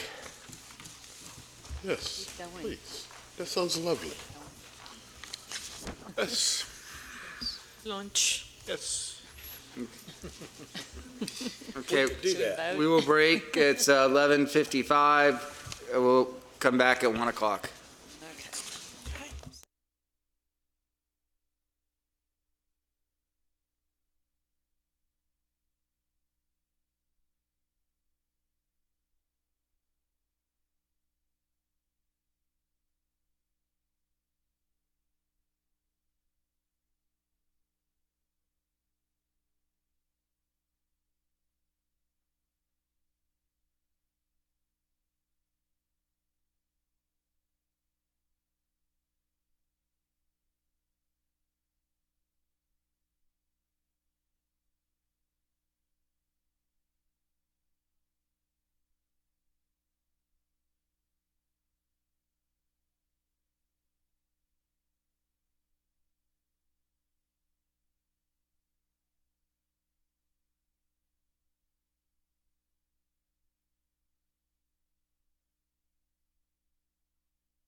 Carl told me at the break that given Joey's new hairstyle, that he is going to give him a used comb that he used to use. Jeez. Okay. Okay, G, motion for,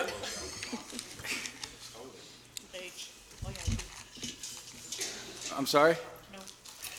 G, for extension of provisional license for 1 year, we have none. H, motion for extension of license, we have 9. Lynn? May we move to consent, please? My gosh. Captain Oman. What's that? I have a motion by Ms. Mulhern for consent. Can't break the tradition. I'll second that one. Dr. Matos. Hearing no discussion, all those in favor signify by saying aye. Aye. Opposed? Motion carries. Ms. Mulhern, like to pull any? None. Dr. Matos? No. Dr. Kitchen? None. Ms. Bradley? Item 5, please. Item 5. Okay, and Mr. Williams? None. None. So for the consent, we'll approve items 1 through 4 and 6 through 9. Move to accept? Motion by Ms. Mulhern, Second. second by the good, I'll start calling you Dr. Williams. How's that? Thank you. Dr. Williams. Oh, gosh. You don't know what you have done now.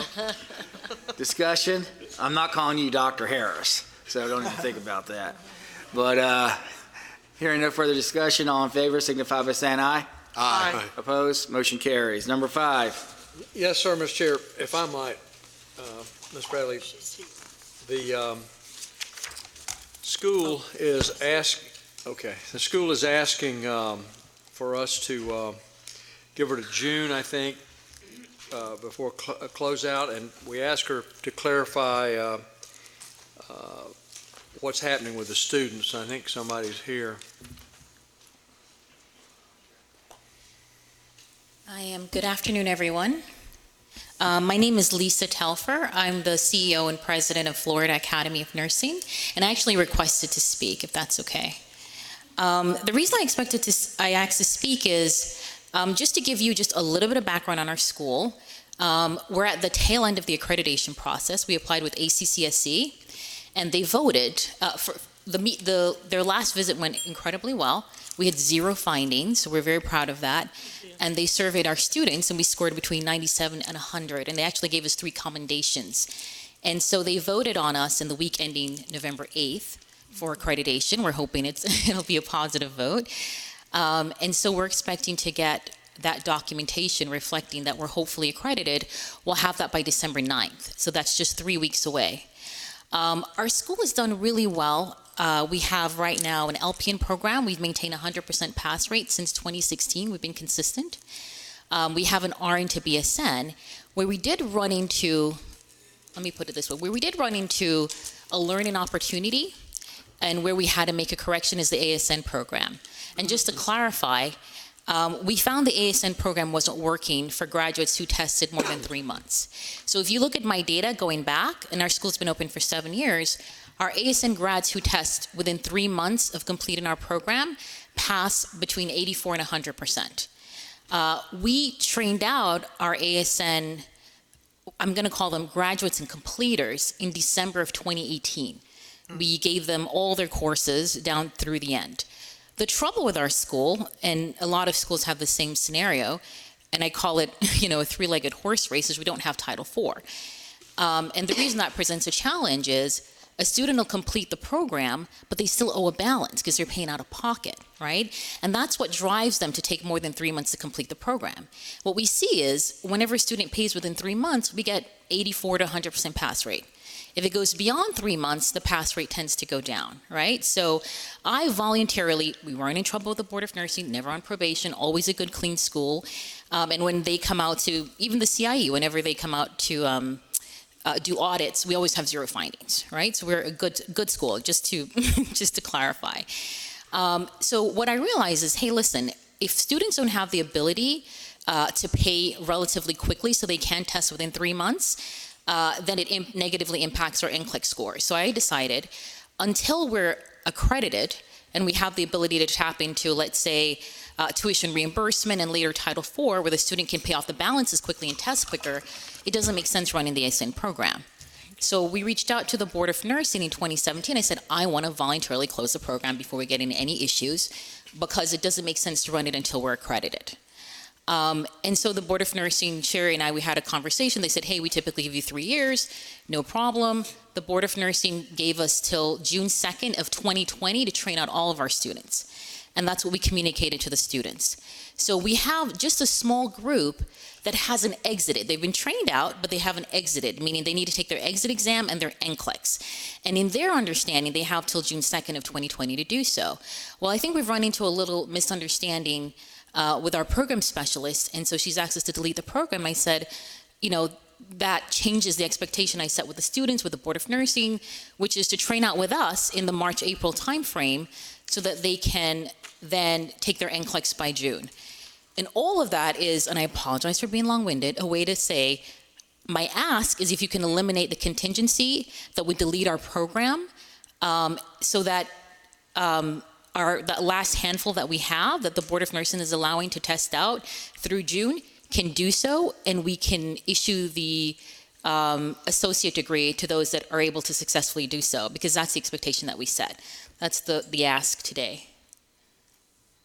Okay, let me ask you a question. Mm-hmm.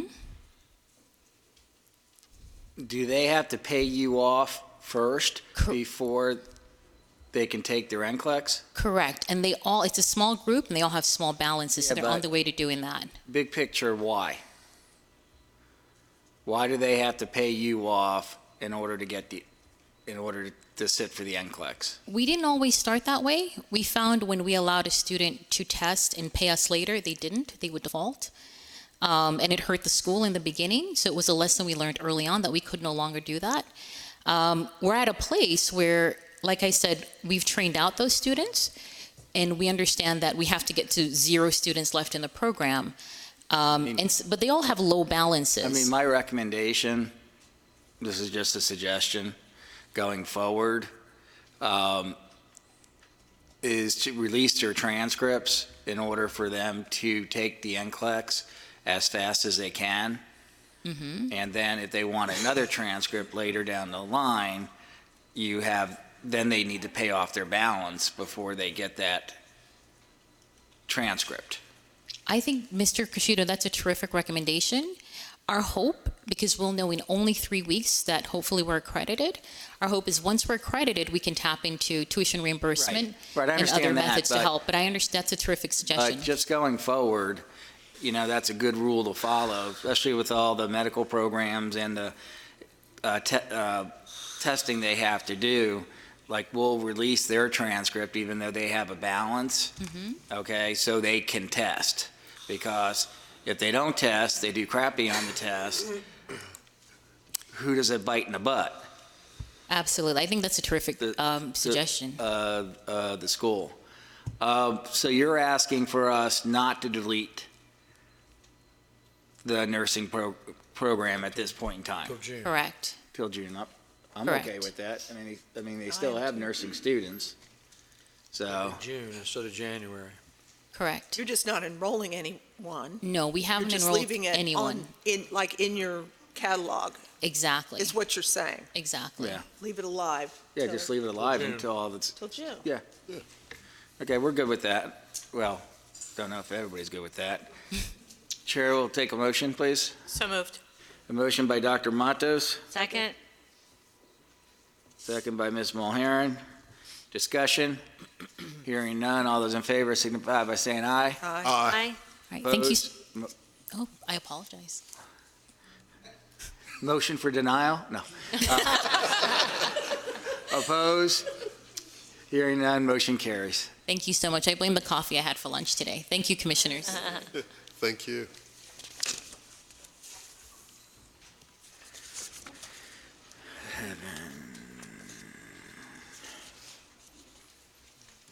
Jay College. Did I skip one? What is it? Nope, you're good. 5, 6, 7, 8, 9.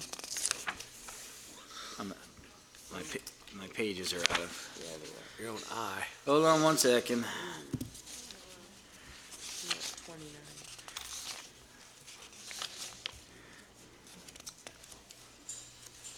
Ms. Hood, did you steal my pages over here?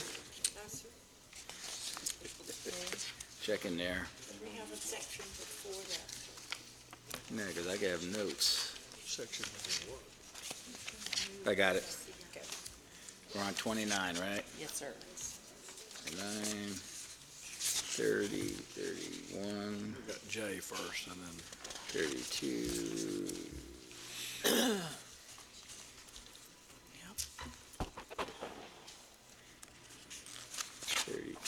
Got it. Okay. J College. Okay, I, motion for third extension of license, J College of Health Science in So Palm last- Bay. Last one. Is there anybody here? If they were here, they probably wouldn't need the extension. Move to accept. I have a motion by Ms. Mulhern, I'll second. second by Ms. Bradley. We're in discussion. Yeah, may I ask Brady a question? Of course. Brady, are they sending things, are they submitting to you? Have they been sending things in to you? I sent them the notification of the meeting, the third extension and final extension on the 13th. They sent a reply to a different email on the 14th. We have completed a 30-day letter for the renewal application that we got. We don't have the response to that 30-day letter yet. So it's kind of, things are incomplete. Things are incomplete. yes, ma'am. Incomplete. And as I recall, this is a relatively new owner to this existing institution. Am I Yes, ma'am. correct? Won't be after this. Yeah. Okay. Well, let's hope we see something. 3 strikes and you're out. Okay. Thank you, Brady. Any further discussion? Hearing none, all those in favor signify by saying aye. Aye. Opposed? Motion carries. J, motion for request for extension of time to comply with contingencies. We have 2 schools. We'll do them separately, but HCI is under J1, and they're also under P, number 8, so we'll take them together, if that's okay with all you. Yes, sir. problem. That's simply to accept the report on Okay. the one that you're moving forward. The P is reporting.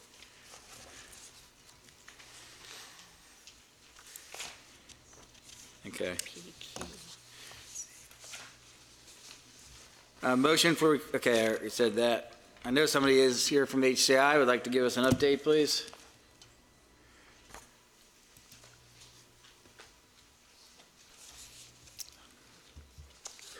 I'll also note for the record, I'm associated with Southeastern College, number 2 and 2A. Steve Hard, co-chair, HCI College. Pedro de Guzman, CEO. Hi, good afternoon. Joanna Lane, Vice President of Student Services.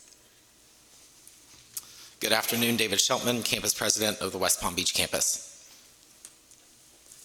Good afternoon, Dr. Arlette Peterson, Vice President of Academic and Regulatory Affairs. Welcome. Thank you. So you added a CEO and a new campus president? Yes, we do. Okay. Okay. Who would like to give us an update on your recent accrediting visit? Is this for the Fort Lauderdale campus? The accrediting visit? Okay. No, actually, I was talking about the West Palm Beach visit. The ASIN or? Yeah. Okay, the ASIN. Okay, so the ASIN visit, we had it in October. The team that came to visit did not recommend initial accreditation due to limitations in Standard 1 and Standard 6. They did give us some advice on what we need to do to prepare for the January meeting, so hopefully things could change by then. Okay. Now let's go to Fort Lauderdale. The Fort Lauderdale campus, we submitted our response to ACCSC in September. The commission is meeting this month, and they plan to give us their final decision in December. Okay. And we expect a very positive outcome there. The response that we submitted, we felt we delivered it very well and had a very good understanding of it. Commissioners, any questions? Yes, if I may. Yes, Good ma'am. afternoon. Good afternoon. How's it going? Well, thank you. Good, good. So thank you for another comprehensive report on your teach out. And how is that, how are you inching down with the numbers on that? We're doing quite well on that. Currently, our total nursing population is 341. We have 103 in the new curriculum, and we have 238 in the teach out. And the teach out plan, we plan to teach out the program in December of 2020. Okay, so you've got another year to go. Yes. And have all the transitions or transfers from old to new pretty much leveled out? Is that pretty much completed? Yes, we pretty much completed that for in our September term. Mm-hmm. So everyone knows exactly where they ought to be and which Okay. curriculum they chose In which to be curriculum? into. Yes. They're, okay. So out of the 103, how many transferred from the other curriculum into the new curriculum, and how many students are in gen eds? I would have to, let's see, research that.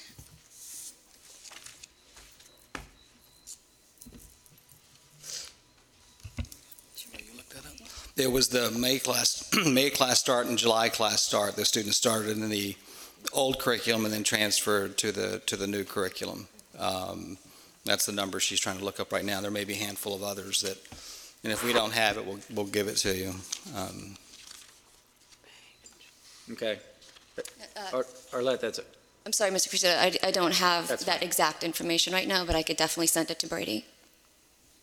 No, I was just curious to see if they were coming in as new students into the new curriculum and how many came in from the old curriculum. But We had a handful from the old curriculum that transferred into the new curriculum. They saw it as a benefit, and we did try to encourage them as well, as discussed in our previous meetings, to go into that because, again, we feel that's something more substantial for them. yeah, that satisfied my question. Okay, so the chair will accept a motion on J1 and P8. So move. Second. A motion by Mr. Williams, second by Ms. Bradley. Discussion. Hearing none, all those in favor signify by saying aye. Aye. Aye. Opposed? Motion carries. Thank you, good job. Thank you. Thanks. Southeastern, you take, take them together. Yeah, Southeastern number 2 and 2A.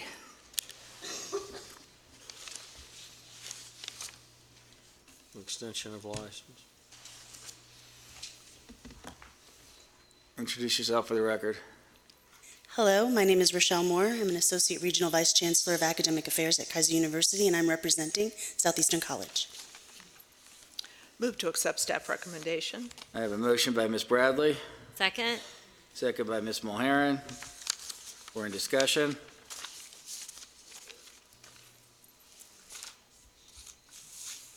Here, do you want to explain why? Why we're asking for the extension? Yeah, because we have to go through a couple of different agencies. We have to go through you guys, the accreditor, the Federal Department of Education in order to get all the approvals. So they're just asking for 90 more days so that we can get the West Palm Beach Business Administration diploma and the AS degree, Business Administration, through all of those agencies. And in Miami Lakes, it's the Business Administration diploma and also the AS degree. So we think we can have all of those agencies covered by February of next year. And also, we're going through recertification as well. So, okay. Any further discussion? Hearing none, all those in favor signify by saying aye. Aye. Opposed? Motion carries. Thank you.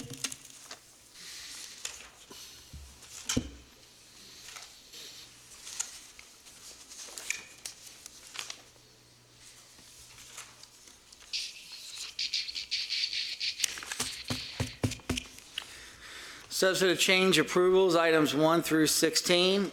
Dr. Matos? I would recommend that we go on consent agenda. I feel so odd because Lynn does that. Move to consent. Okay. Ms. Mulherron? Yes. Okay, I'll second. Okay. Hearing no discussion for consent, all those in favor signify by saying aye. Aye. Opposed? Motion carries. Thank you, ladies. You caught a full car there. Mr. Williams? None. Okay, Ms. Bradley?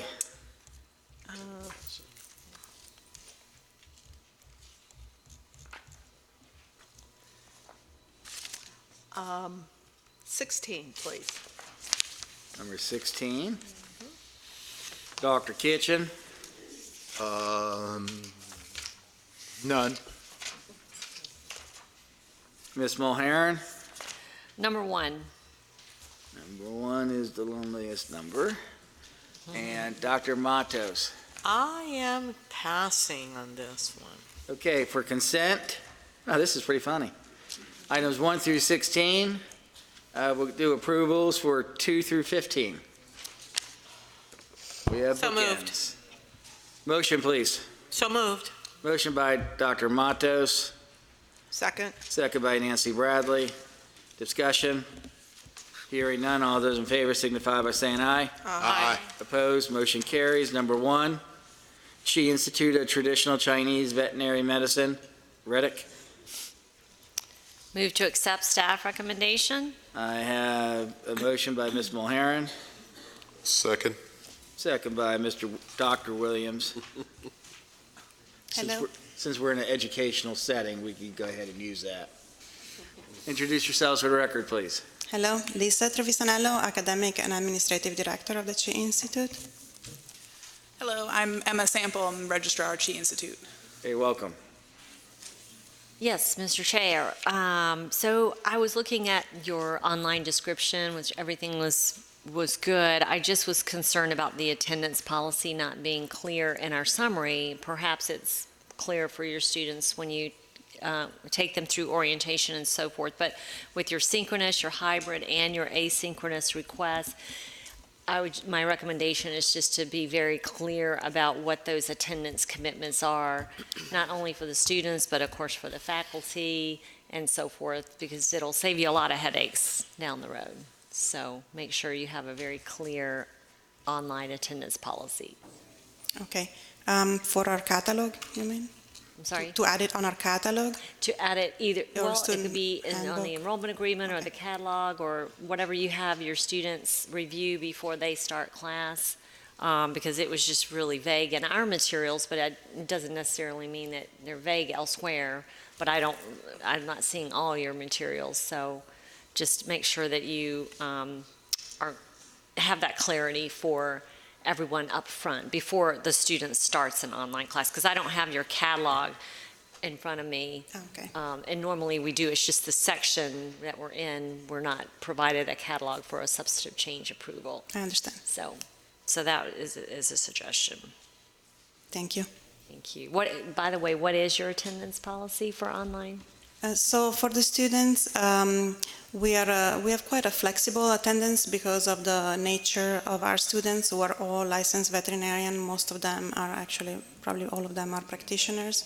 So they have kind of a busy schedule. So we allow asynchronous viewing of the lectures that we have online, which are recordings of the PowerPoint with PIP, picture-in-picture of the lecturer.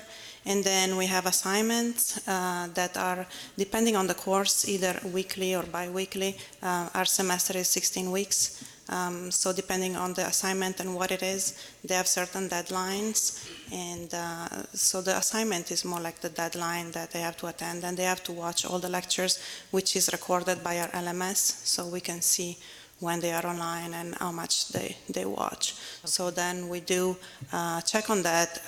The faculty is the first person to check, and then also student services, and then I overview that part.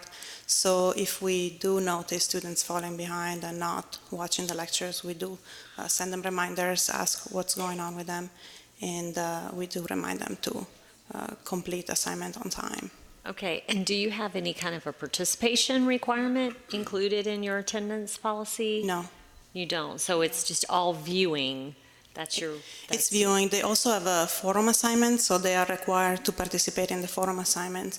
There are several forum assignments depending on which course. They have a certain percentage of the grade is based on the forum assignment, so they have to participate in these forums. If they don't, then they will get points deducted from their final grade. So it's basically mandatory. Sounds like that's more for the asynchronous Yes. modality. For the synchronous, then, is there a... Okay, okay, so that's a different thing. For the synchronous, they have to attend. They have to be there. It's 100% requirement. Okay, well then definitely just make sure that's clear so Okay. that the student knows as they're enrolling for one or the other, because a lot of students don't know what synchronous and asynchronous Yeah. means, so it's your responsibility as the school to explain that to them and ensure they understand that commitment before they start the class. And then it's just also simpler for the faculty too to make sure they're on the same page, because they do not have the academic freedom, or they should not have the academic freedom in terms of your attendance. They are aware it's part of our faculty handbook. Yeah, okay, all right, thank you very much. Well, thank you for the suggestion. Okay, is there any further discussion? Hearing none, all those in favor signify by saying aye. Aye. Aye. Opposed? Motion carries. Thank you. Thank you.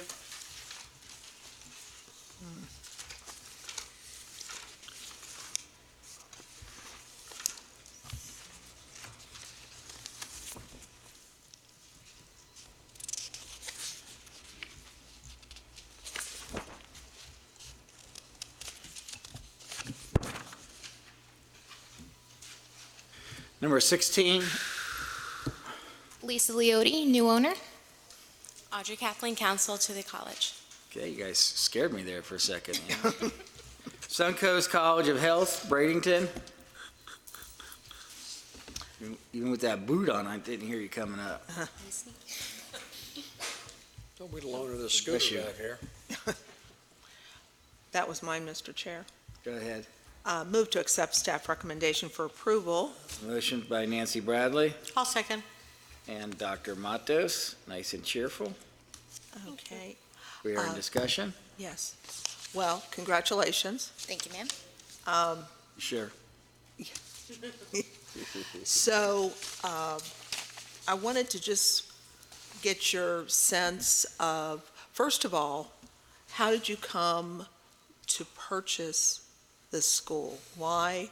How? Did you already have a knowledge of this institution, or could you share with us that?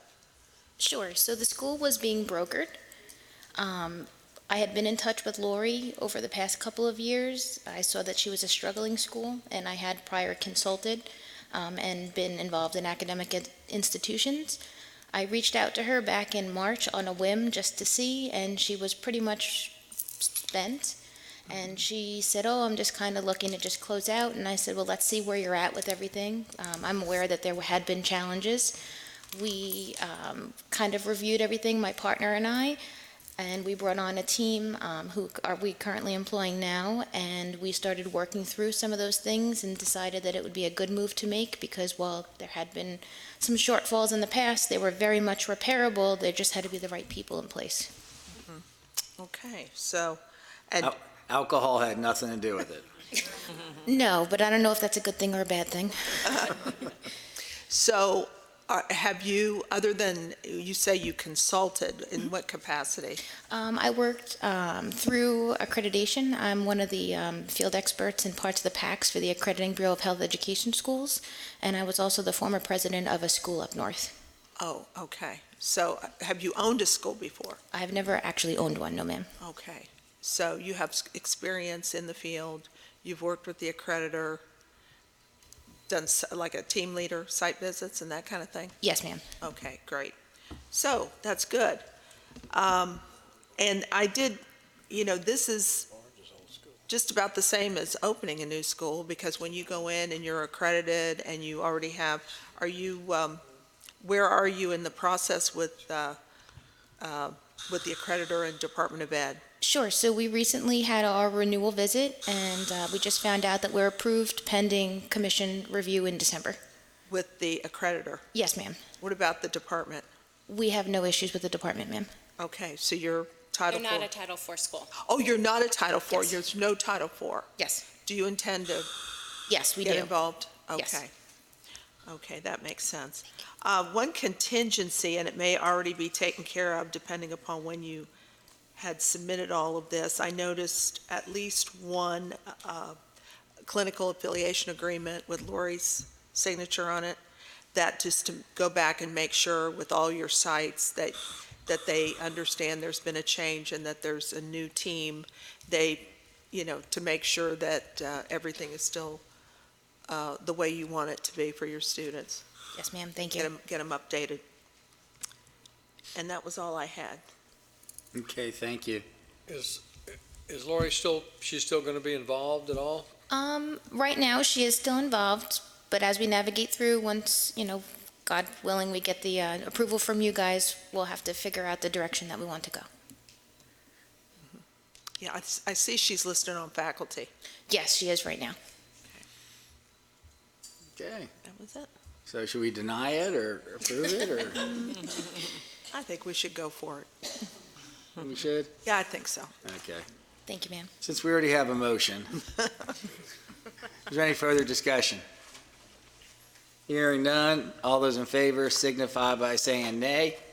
Hey, Oh, signify by saying aye. aye. Opposed? Motion carries. Thank you Congratulations. very much. Good luck. Thank you. I am curious. Branch campus application, Strayer University, Tallahassee. How far is that from us? Good afternoon, Commissioners. Lisa Sincero, Associate General Counsel for Strayer University. Hi, I'm Debbie Zuter, Vice President of Operations for Florida. Wow, that's right down the street from I your was just going to office. say, how far down the street are you? About half a mile. Down Gaines, Yes. towards College Town.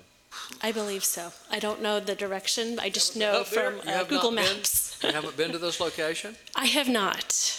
I have not. Well, I think we just deny this one until somebody does. One thing about it, Bob, they will not try and steal our football coach.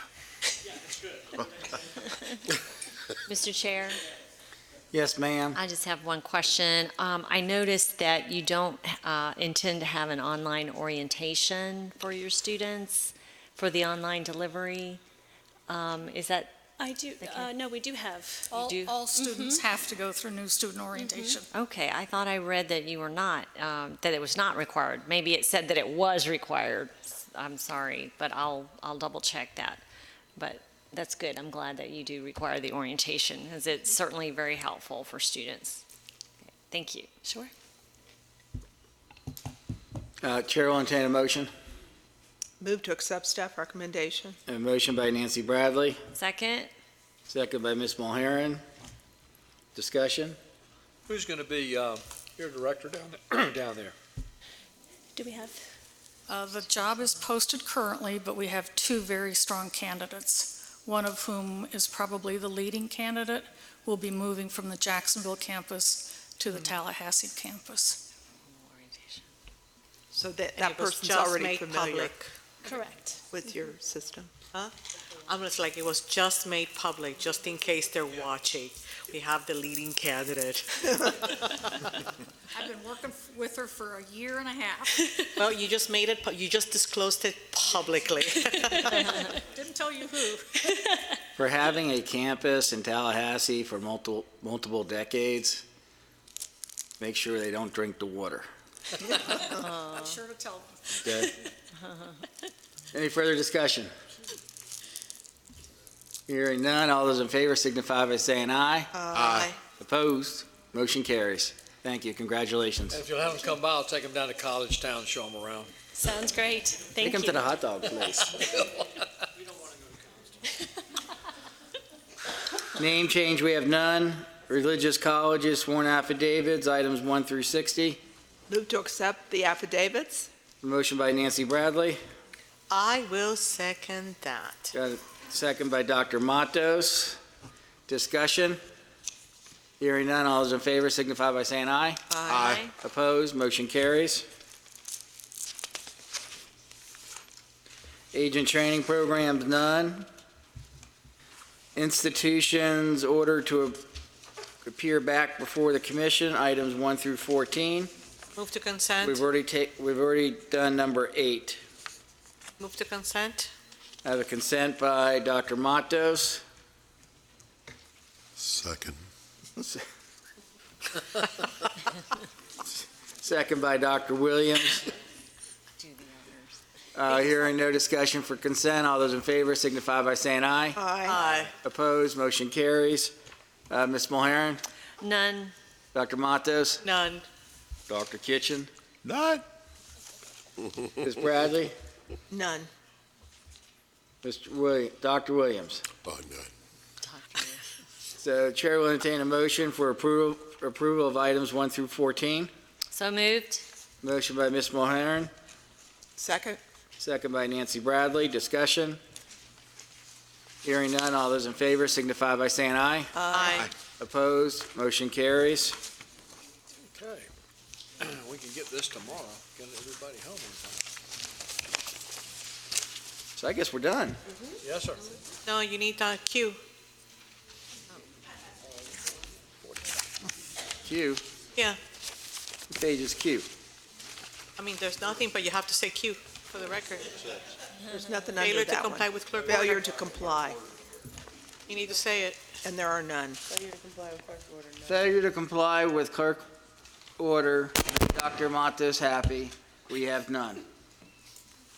Thank you, Mr. Cressida. Now we are in recess.